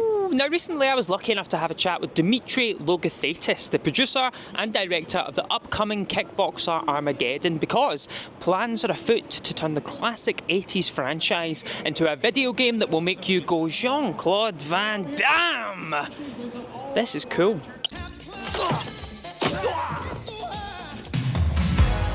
Well, Kickboxer, the movie franchise, is an iconic franchise that was started in 1989, starred Jean-Claude Van Damme. I'm told that we're going to come out with a brawler game, right? Where you're going to fight a bunch of different opponents coming at you until you get to the boss. And then you're going to be able to interact and play against each other and fight against each other. And so we've been talking about it for many, many years. And so we got together with this team called Force Multiplier. They just released their new game Carnivis about 3 or 4 weeks ago, which is an island off of Fortnite. People are really addicted to it. And I think that's their goal, is to get the same kind of addiction going for Kickboxer, the video game. So there's going to be a lot of characters that are going to be available for you to play. I think I brought in to the movies roughly 20 UFC world champions, including Mike Tyson, who was obviously a legend and a boxing world champion. We starred Dave Bautista as Tung Po in our remake, and now he's become a big movie star. There's a mine of gold when it comes to games, and certainly with martial arts. I think the most recent one, again, I think is Sifu. I think that Sifu game came out of nowhere. You know, Mortal Kombat, the part of Johnny Cage in Mortal Kombat was based on Jean-Claude Van Damme. And so Mortal Kombat is a martial arts phenomenon. I'll be a kickboxer, you a street fighter. There's all kinds of stuff that you're going to be able to see all over the background. You know, there's a wonderful dance sequence that Jean-Claude has made in the movie, and somehow or other we're going to have to incorporate that. Perhaps when you win, you do a little bit of that dance sequence. I don't know. So the name of the game is Kickboxer. It's going to be released on Steam probably in February of 2026.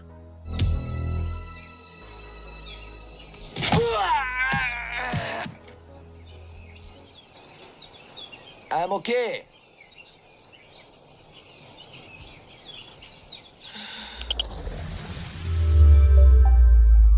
You know, I think I could take Jean-Claude Van Damme. I do. I really do. Wait, what? What are you saying, mate? First off, who even says take him anymore? And secondly, you couldn't even fight your way into this next link. Wait, no, I can't. I think, wait, if I... Yeah, exactly my point here. So while Nathan grapples with basic sentence structure, let's take a look at our next game, which is doing battle in a different plane of existence, the world of business. This is Rise of Industry 2. I'll kick your box in. No, you won't.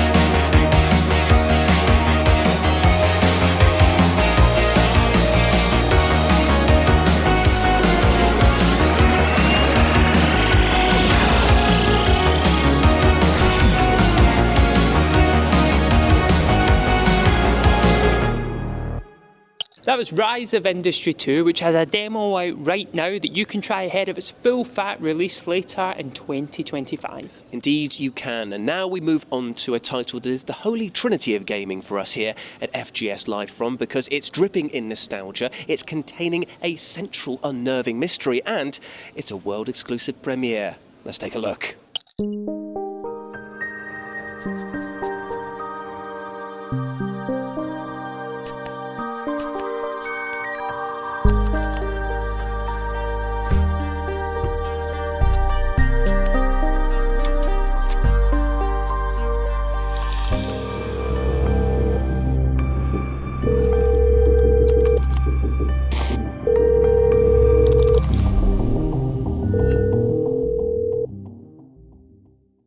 That was Land Party Adventures, and it's set to drop sometime later this year. Ah, Jules, those were the days, gaming with your buddies and then saving them from unknown horrors. I do miss it. Yes, indeed. And let's keep that cheery tone going with our next video game, which has a central mechanic that is so utterly brilliant that it needs to be seen to be believed. This is a deep dive chat with the creators of Ruffy and the Riverside.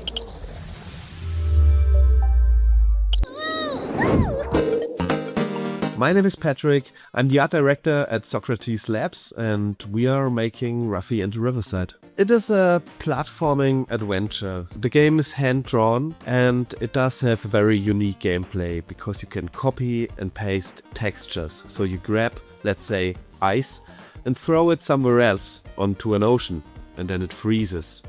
So the world can be changed, and depending on your ideas, you can make it through the game in your way. The first thing, of course, we looked at was Paper Mario, and there's this whole library from the N64 like Banjo and Kazooie, but also PlayStation with Crash Bandicoot. We didn't want to copy it, but we love it. We love this game. It's a classic hero journey. Ruffy is setting off to save his hometown, and he has to bring back 6 golden letters. And Ruffy has to return the town sign, because the town sign, it looks like a Hollywood sign, that has been destroyed. So Ruffy has to repair the city sign in order to bring back freedom to the whole world. Keep your eyes open, because many things can be copied and pasted. I mean, we have some apples in the game, and of course blue apples are not very yummy, but if you turn them red, then they give you coins. Yeah, it's a game about your imagination, your creativity, but it's also a lot of fun. So if you love Banjo and Kazooie, and if you love Zelda Ocarina of Time and Mario Odyssey, then you will love it too. This is Ruffy and the Riverside.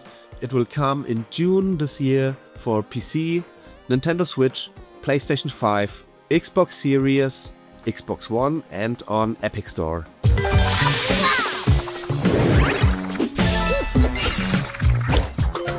And you can chop and swap until you drop when Ruffy and the Riverside lands in June this year. And if you can't wait for the full fat release, then there is a demo out for this game right now. Oh, now Jules, I want you to take all that cutesy, lovable charm and crush it into dust.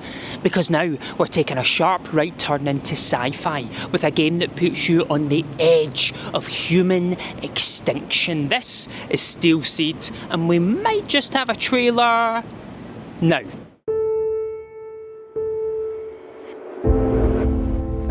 Why? Why do you do it? Get up. Do you really think you're fighting for something? Something more than just survival. Can you even name it? Do you truly know? Is it freedom? Truth? A father's love? You would throw away your future. Our future. For them. You must be able to see it. You must know by now. You can't win. Fighting is meaningless. So why? Why do you persist? You come with weapon in hand and anger in your heart. How can you not see it? You will never be like them. I am one of them!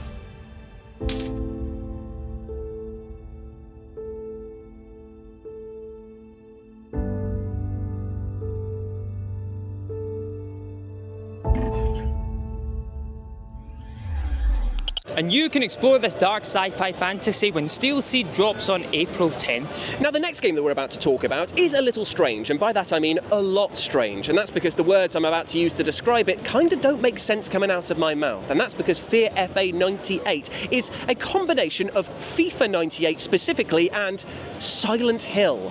Let's take a look. Hey, get out of here! Peggy 18. Corpse all hanging headless and limp, bodies with no surprises. The blood drains down like the devil's rain. We'll bathe tonight. I want your skulls. I need your skulls. I want your skulls. I need your skulls. Demon I am in face I peer. See your skin turned inside out. Cause I've gotta have you on my wall. Gotta have you on my wall. Cause I want your skulls. I need your skulls. I want your skulls. I need your skulls. Whoa, whoa. Collect the hell out of the stars and put them on my wall. Kept the heads off the wood of sand. Put them on my wall. Whoa, whoa, whoa. I want your skulls. I need your skulls. I want your skulls. That was, Nathan, words, please? Without a shadow of a doubt, Fear FA 98 is going to be a wild ride when it releases for Switch and PC on May 6th. And speaking of shadows and a hefty amount of doubt, let's talk about the game Shadows of Doubt, which is about to receive a brand new update. Here are the developers at Cold Powered Games to tell you more. Killers always leave a trail. All I gotta do is find them before they kill again. So I'm Cole Jeffries, I'm the lead developer on Shadows of Doubt. Shadows of Doubt is a first-person open-world stealth detective game. Basic concept is you have a city full of citizens who go about their daily lives, and within them somewhere is a serial killer, and it's your job to track them down. Gives you complete player agency to go about being a detective how you see fit. So you could be like a drunk detective, or you could be like a by-the-book detective, you could be a good cop or bad cop. You can pretty much do what you want. You don't even have to solve the case. You can go around stealing things. The main I think attraction for people is that you can live in this sandbox and kind of be in that world. It's almost a bit like role-playing a detective. You can kind of choose your path. So we've got some exciting new updates coming to Shadows of Doubt this year. We've got 3 different content updates, roughly spaced out throughout the year. And the first one is going to bring you the player's ability to smoke. We're adding improved player agency through them being present in CCTV footage. They can set their passcode for their computer, a couple of little Easter egg kind of additions, like a new kind of side hustle. So it's something our writer came up with, and we didn't quite manage to include it before launch, but it's a kind of side job where you can collect shoes from citizens. There'll be one citizen in the city who gives you people's shoes to steal, and you'll have to go and track them down and steal them. It's completely ridiculous, but it's a fun little thing that'll be there for players to discover. But that's the kind of little kind of Easter egg kind of detail we want to add to the game, so that's what we're delivering in this update. We had a junior programmer join the team about a year ago, and I tasked them with putting a new game within the game's computer systems, something we can add to, and he came up with this card game, and he's been working on it, and he's really proud of it, and it's really good. It's the game within a game, essentially. I'm really excited to see how our community finds that. So the first content update drops on April 22nd. Can't talk too much about the other updates this year, but there's a lot like that, yeah. Shadows of Doubt is out now on PC, on Steam, Epic, GOG, and PlayStation and Xbox.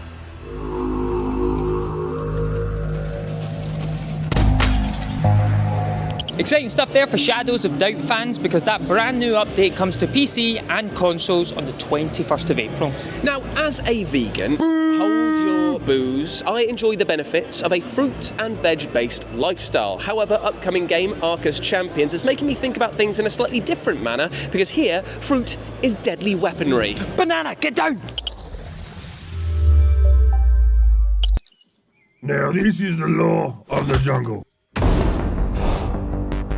As old and as true as the sky. The ape that shall keep it may prosper, but the ape that shall break it must die.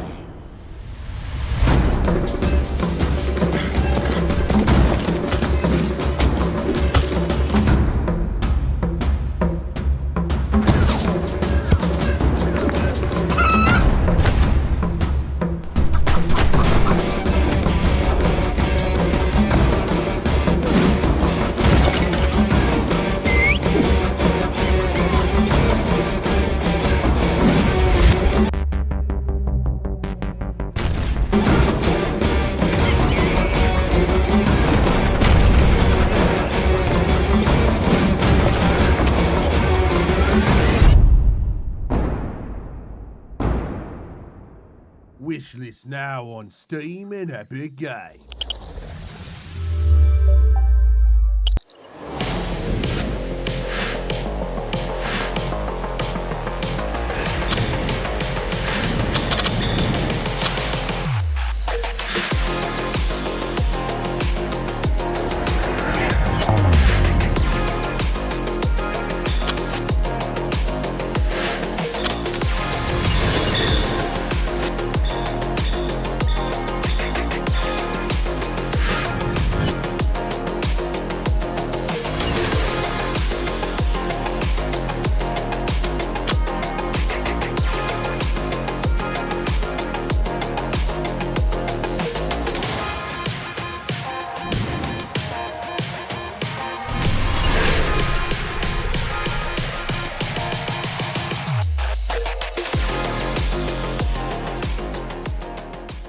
Now, Infinity Nikki took the world by storm recently thanks to its amazing fusion of being a cosy open-world adventure game with a focus on fashion. Oh yes, but it's carnival season and Infinity Nikki's 1.4 update promising strange and hilarious happenings. So, it might just be time for you to jump back in and to whet your appetite. Here's a trailer.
Infinity Nikki is available on PS5, iOS, Android, it's on the Epic Game Store, and it's coming to Steam as well.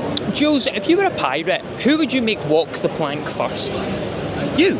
Oh, no way. I'd make me walk the plank first too. Oh, there we go. And if you like the sound of naval battling and swashbuckling, then maybe this next game is for you, as this is Trident's Tale. And here is a brand new gameplay trailer, you salty sea dogs.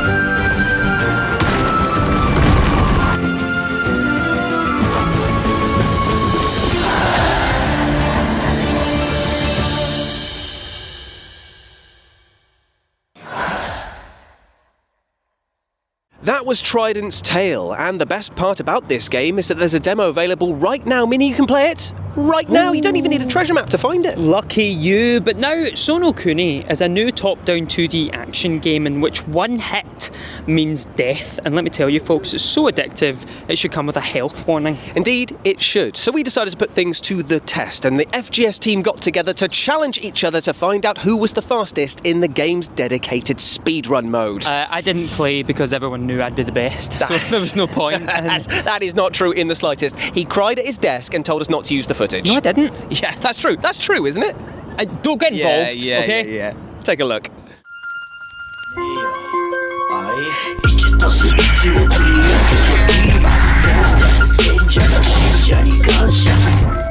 Sono Kuni speedrun.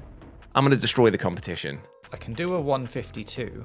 I just can't do it consistently. I know I'm going to lose. I'm just going to accept that. Breathe. Zen. Let's go. I'm probably going to be completely silent doing this because I need to focus. Come on, let's go. There we go. Come on, boys. Let's go. Ooh, all at the same time. Oh, I've missed 2 guys there. That's a problem. I'm just going to slow it down a little bit, maybe.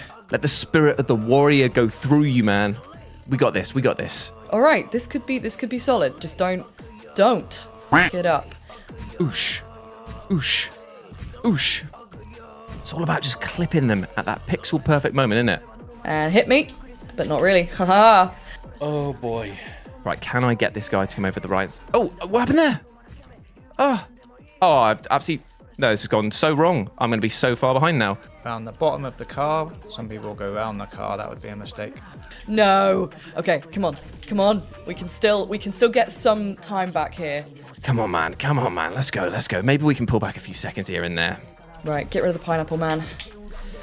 I know I'm not the only one who calls him the pineapple man. I think Jules does too. That one there always feels like you have to go out of your way to get him. I hate it. Through the easy room. I'm not on top form. Slower than my average. I'm a lot slower than my average. Now the room that wins or loses the challenge. Nice. This is not going to be a bad run. I don't know why I keep doing that. I've screwed myself. I know JJ's going to have gone really fast though. I just know he will. It's such a good game though. Such a good game. Oh, and I've messed up the ending bit there as well. Oh, fine. I'll take 159. Look, if that's what it is, that's what it is. Nice. I love this. 153.84. Now I've done a 152, but I will take that all day. Thank you very much. I'll get the crown on the way out.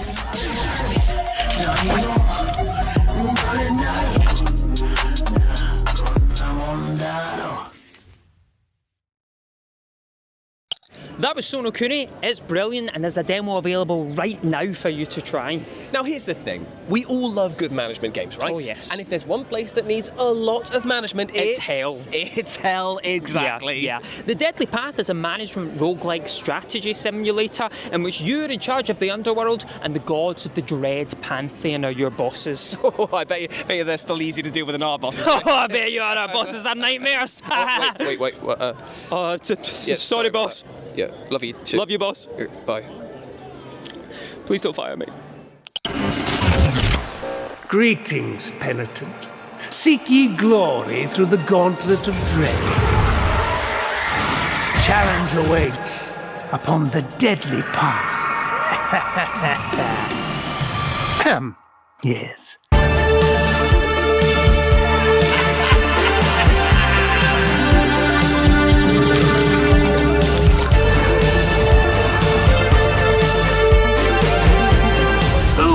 That looked nasty. This gruesome gauntlet is no turn-based chin-scratcher. In these dread halls, you'll quickly and definitively find an answer to one of life's great questions. Am I actually good at strategy games? Chaos, carnage, careful quarrying. Walk the deadly path. Wish list now! And if you want to have a chance at managing hell, then you can try the Deadly Path when it drops for PCs on the 25th of March, and you can wishlist the game right now. Now, Among Us became a viral sensation in 2020, introducing the world to such terms as sus, imposter, and I swear to God, Jules, if I find out that you're lying to me, I will find you. Yeah, that might just be you, mate. Oh, yeah, probably. Yeah, but if you want those emotions and many, many more right up in your face, then good news for you, my friend, because Among Us is coming to the world of 3 dimensions. It's Among Us 3D.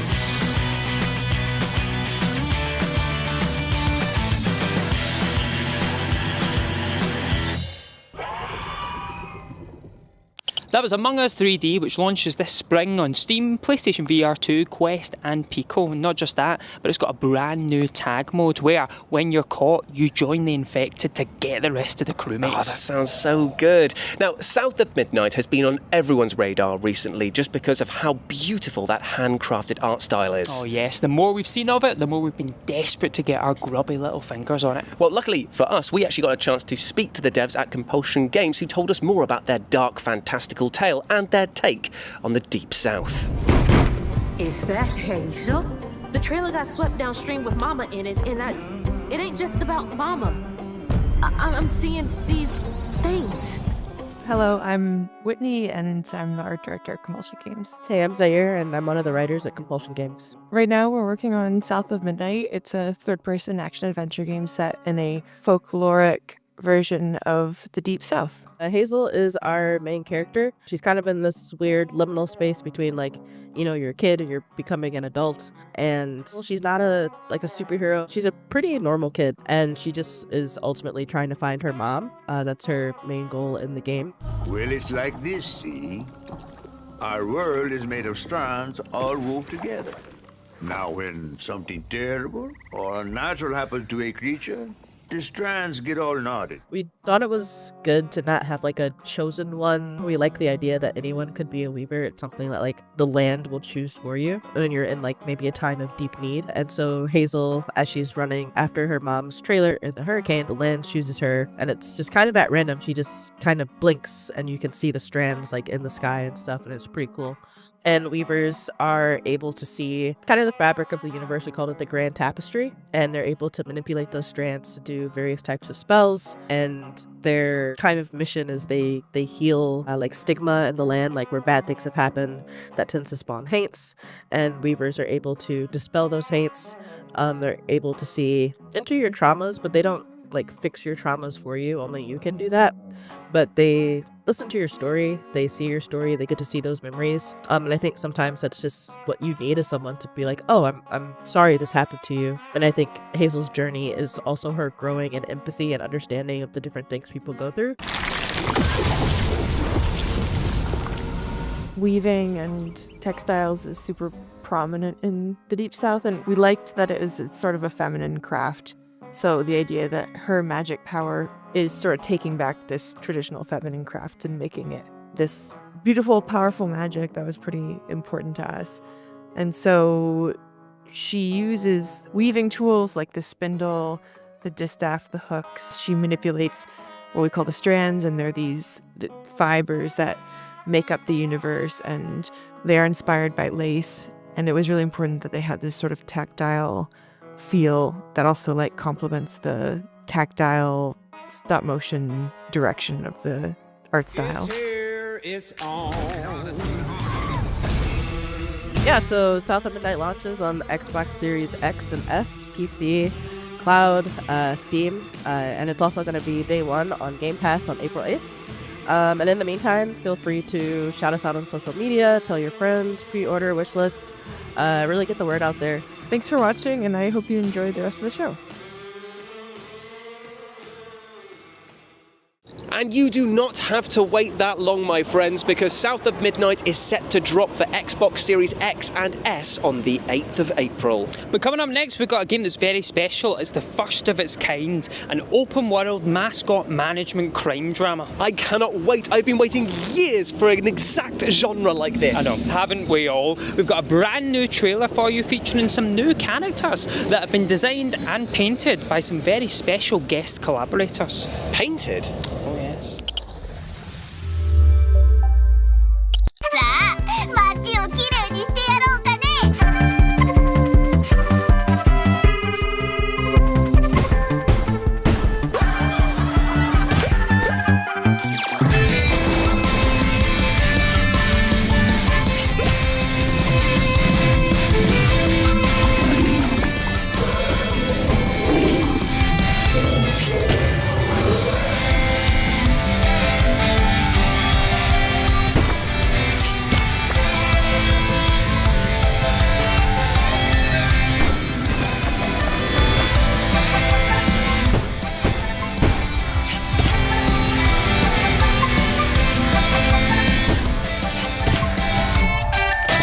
プロミスマスコットエージェンシー The investigator is here.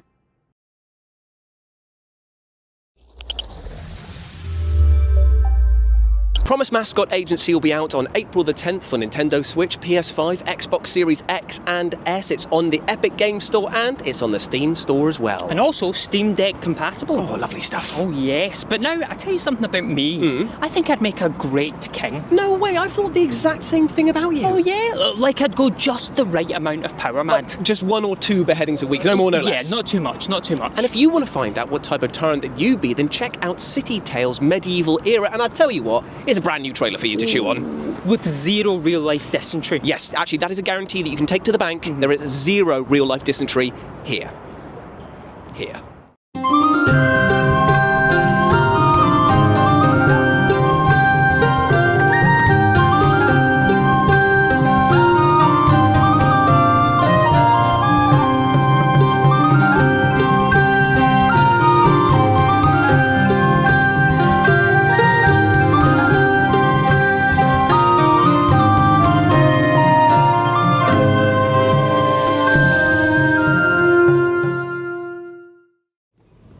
Wishlist City Tales Medieval Era now to be the first to know when you can take charge of your medieval kingdom. Now, fresh from its initial reveal last year, Imperial looks to balance fast-paced combat with deep RPG mechanics, and Joseph from Silent Games rose from the depths recently to tell us more about this upcoming title.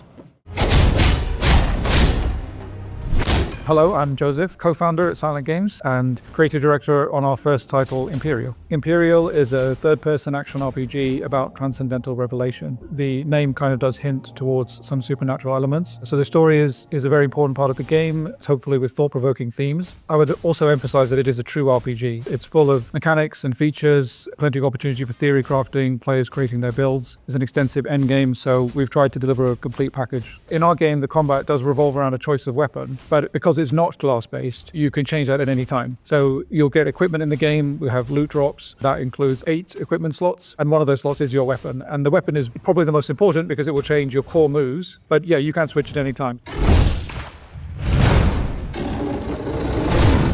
So the glaive is the weapon which offers the most mobility. It has the longest basic attack combo, so your basic attack will be 5 hits. It has a teleport attack built into its kit, so you can jump in the air and then teleport to nearest enemies. It's very reliant on deflecting and enemies' attacks, so you have to be pretty good with timing, but we do have stats in the game that improve that. So if you're not good at perfect parrying in Sekiro or a game like that, a lot of the abilities are either greatly empowered or even directly rely on you deflecting an enemy attack and then following it up. And in addition to the core moveset that you get when you equip a weapon, you can equip abilities in the game. So the combat kind of revolves around these 2 things, the weapon and the abilities.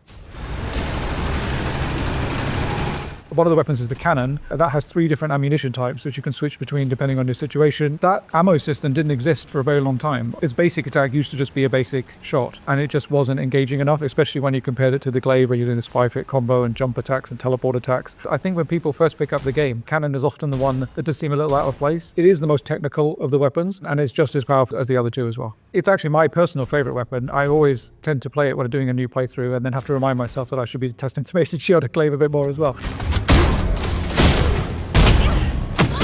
What's unique about the Mason Shield is the only weapon that has immediate access in its core moveset to a mechanic in the game that is called Barrier. So Barrier is a mechanic that will give you a barrier, which is over the top of your health bar, and the barrier has to be destroyed before it will deal damage to you. And this is particularly useful because if you take 1,000,000 damage and you've got 1 hit point left on your barrier, it will absorb the whole thing because that's what's needed to destroy the barrier. So with the Mason Shield, you can really prepare for even the biggest incoming attacks if you're able to parry something and carry that barrier around. The skill ceiling could mean that you spend a long time on a single weapon and learn it inside out. But as you play through the game the first time, there's going to be lots of things which push you towards trying out all 3 weapons. But I definitely think that eventually you could land on a favorite and just focus on that once you'd unlock pretty much everything. Imperial is coming to PlayStation, Xbox, and PC. It is coming in 2025, so please look out for more information. But if you want to play now, then the demo is already available, and we even give you some endgame sets to play around with in the demo. Imperial is coming to PC, PS5, Xbox Series X and S later this year. Now let's talk about VR, which has been a blessing for the horror industry, but also a bit of a curse for the my underwear industry. And this year, one of the OG indie horror franchises is making the jump to virtual reality. This is Slender the Arrival VR.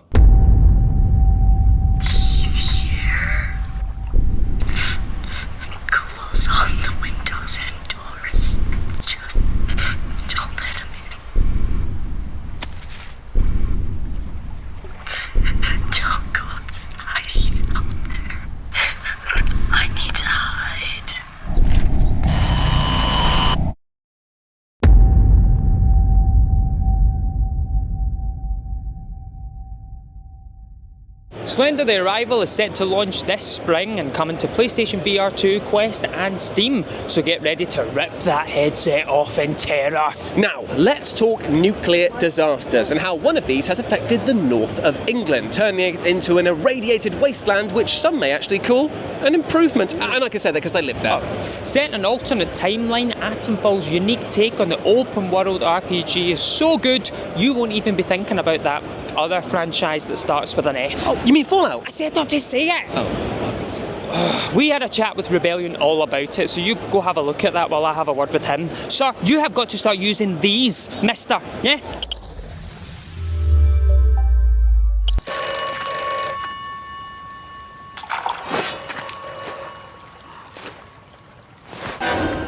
Hello, my name is Richard May. I'm the lead programmer on Atomfall. We're calling it an action survival game, so it's not an out-and-out RPG, but it has RPG-like elements, there's survival elements, and there's shooter elements. So it's going to appeal, hopefully, to a fairly broad audience, experiencing the apocalyptic events after the real-world wind-scale fire of 1957, but with a kind of alternate history twist. So we've taken a uniquely British twist on the apocalypse. So we've got people living under essentially a kind of quarantine protocol. So it's all for their best interest, but it is somewhat oppressive, shall we say. We leave you to your own devices. You're not told to go in a particular direction. We give you a set of leads which you might want to follow, but ultimately it's down to you as to what you do, who you interact with in the zone, who you become friends with, and ultimately who you kill. You can kill anyone in the game if you want to. I'm not saying you should, but you can if you want to. You see quite often games where you have an unkillable quest giver or something like that. We were desperate to avoid that where we could. So yeah, it's been a challenge. I think we found a good balance that allows you to have that freedom and still experience an interesting story. So we hope that will give people a sense of freedom that they wouldn't normally experience. Depending on the direction you go at the beginning, you should have different experience.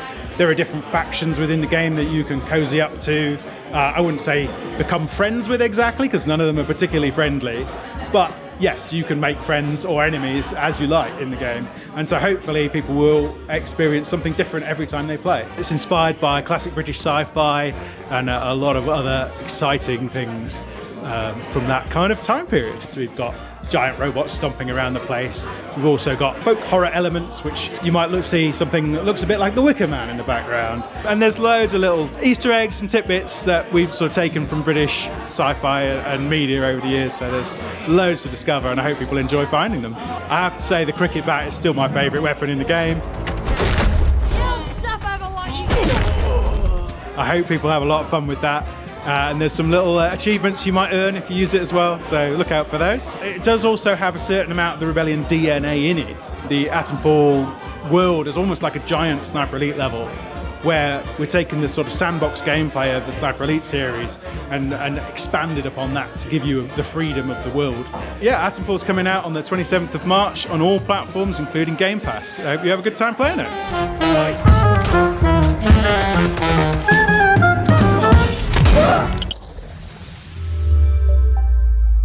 Atomfall is set to fall into our hands next week on March 27th, and it's coming to PlayStation 5, PlayStation 4, Xbox Series S and X, Xbox One, and PC. Indeed, indeed. Now, if you're looking for a title in which you can hunt, shoot, survive, and build within the frozen confines of a deadly Earth, then you might like our next title, Permafrost.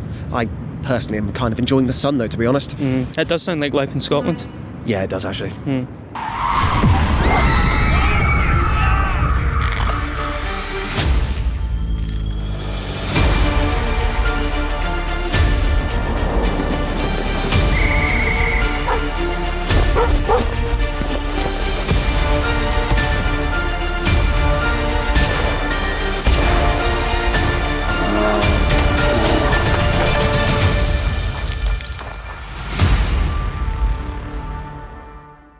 Coming later this year to PC, make sure you wishlist Permafrost, because it could potentially be the hottest game of the year, and yes, I'm very proud of that pun. Now, our next game is a top-down, open-world, post-apocalyptic action game in which you have to loot, fight, and survive as you build a settlement to shelter you from the horrors of the end days. This is Survive the Fall.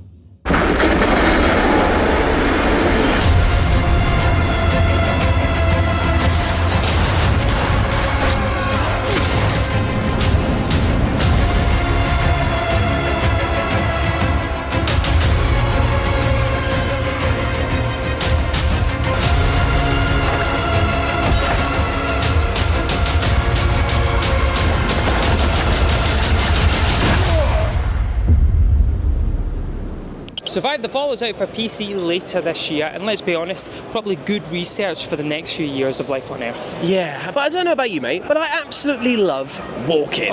In fact, without the ability to walk, we probably wouldn't be able to do these links right now. Oh, yes, and the minds behind indie hits Ape Out and Getting Over It have had an interesting idea for a new game. And that idea was, what if you were so absolutely lazy that you forgot how to put one foot in front of the other? Oh yes, we had a special chat with the minds behind this very literal walking simulator. This is Baby Steps. Baby Steps is a game about being a 35-year-old who lives in his parents' basement, who finds himself mysteriously transported to a mystical realm where he has to hike up a mountain in his bare feet. It's a physics game where you control your feet directly. You have to manually take every step. There's no fast travel. Life is hard. There's an arc to playing the game. Maybe for a moment you're challenged and you're sweating and you're leaning forward, and then you're leaning back and you're relaxed, and then maybe there's something kind of funny at the end of that as well, and there's kind of like a ebb and flow to the experience. Oh, can you not? It's just I didn't. Yeah, let's go back in time to when you didn't. No, I was just trying to catch it. With my, sorry, with your foot, yeah, you tried to catch it. I saw it was starting to go, and I just tried to... You just kicked, you thought, I'll give it a good kick to counteract the fall. Yeah, I was just trying to steady it. I don't think it's a difficult game, I think is the first thing to say. You can make it... You're just bad. No. You can make it difficult. So we're taking a very different approach to my game Getting Over It, which has one path, and if you mess up, you're back to the beginning. This is not like that at all.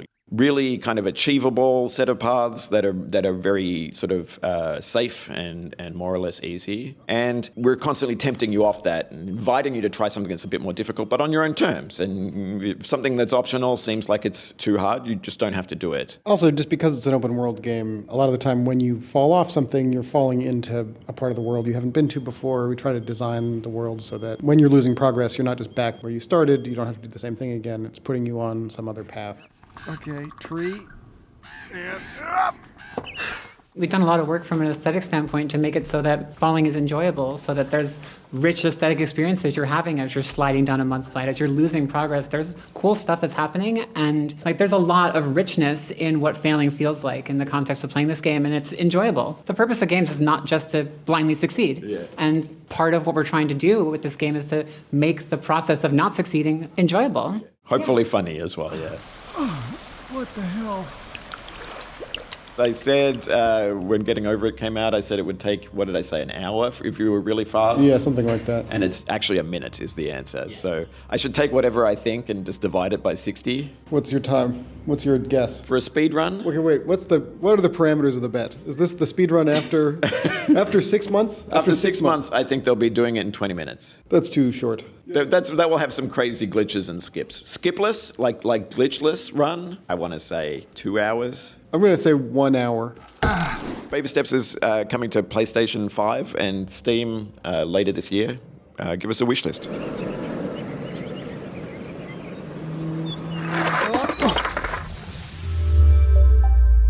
Well, unfortunately, that's all the time we have for today. Yeah, that's a wrap on FGS live from GDC for 2025. I've been Jules. I've been Nathan. But I tell you what, we shouldn't go without leaving them one last present, right? We can do one last thing, right? One more thing? One more thing. One more thing before we go. One more thing before One last thing before we hit the road. Yeah, because I've got a psychological horror game, right? That is set inside a manor. Oh, Jules, I feel like I've seen it before. No, because what if I told you this manor was completely underwater? Oh, now we're talking. This is Dark Mass, a psychological horror game that is set to come for PC, PlayStation 5, Xbox Series X and S, and it's going to drop in fall 2026. Oh, you enjoy that, because we've got to get going now. We've got to walk across that. What? Yeah, they're not even paying for the taxi. You serious? Yeah, I'm serious. Look, I had this fight with them, but look, we better get going before it gets dark. Hurry up, it's going to take a while. This place has been buried for centuries. Today is our chance to discover what no one else has seen. Reed, do you copy? Loud and clear, Alice. The earthquake has turned everything upside down. You won't believe what I'm seeing. Hey, drop me a crowbar. I'm gonna try to get in. I'm hooking up the camera now. Let me know if you're getting the feed. Behind you! There's something behind you! I've never seen anything like this before.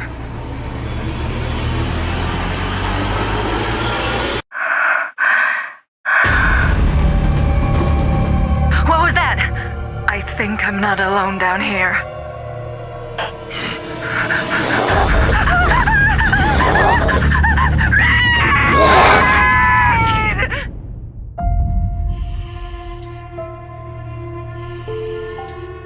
I think we've unleashed the curse.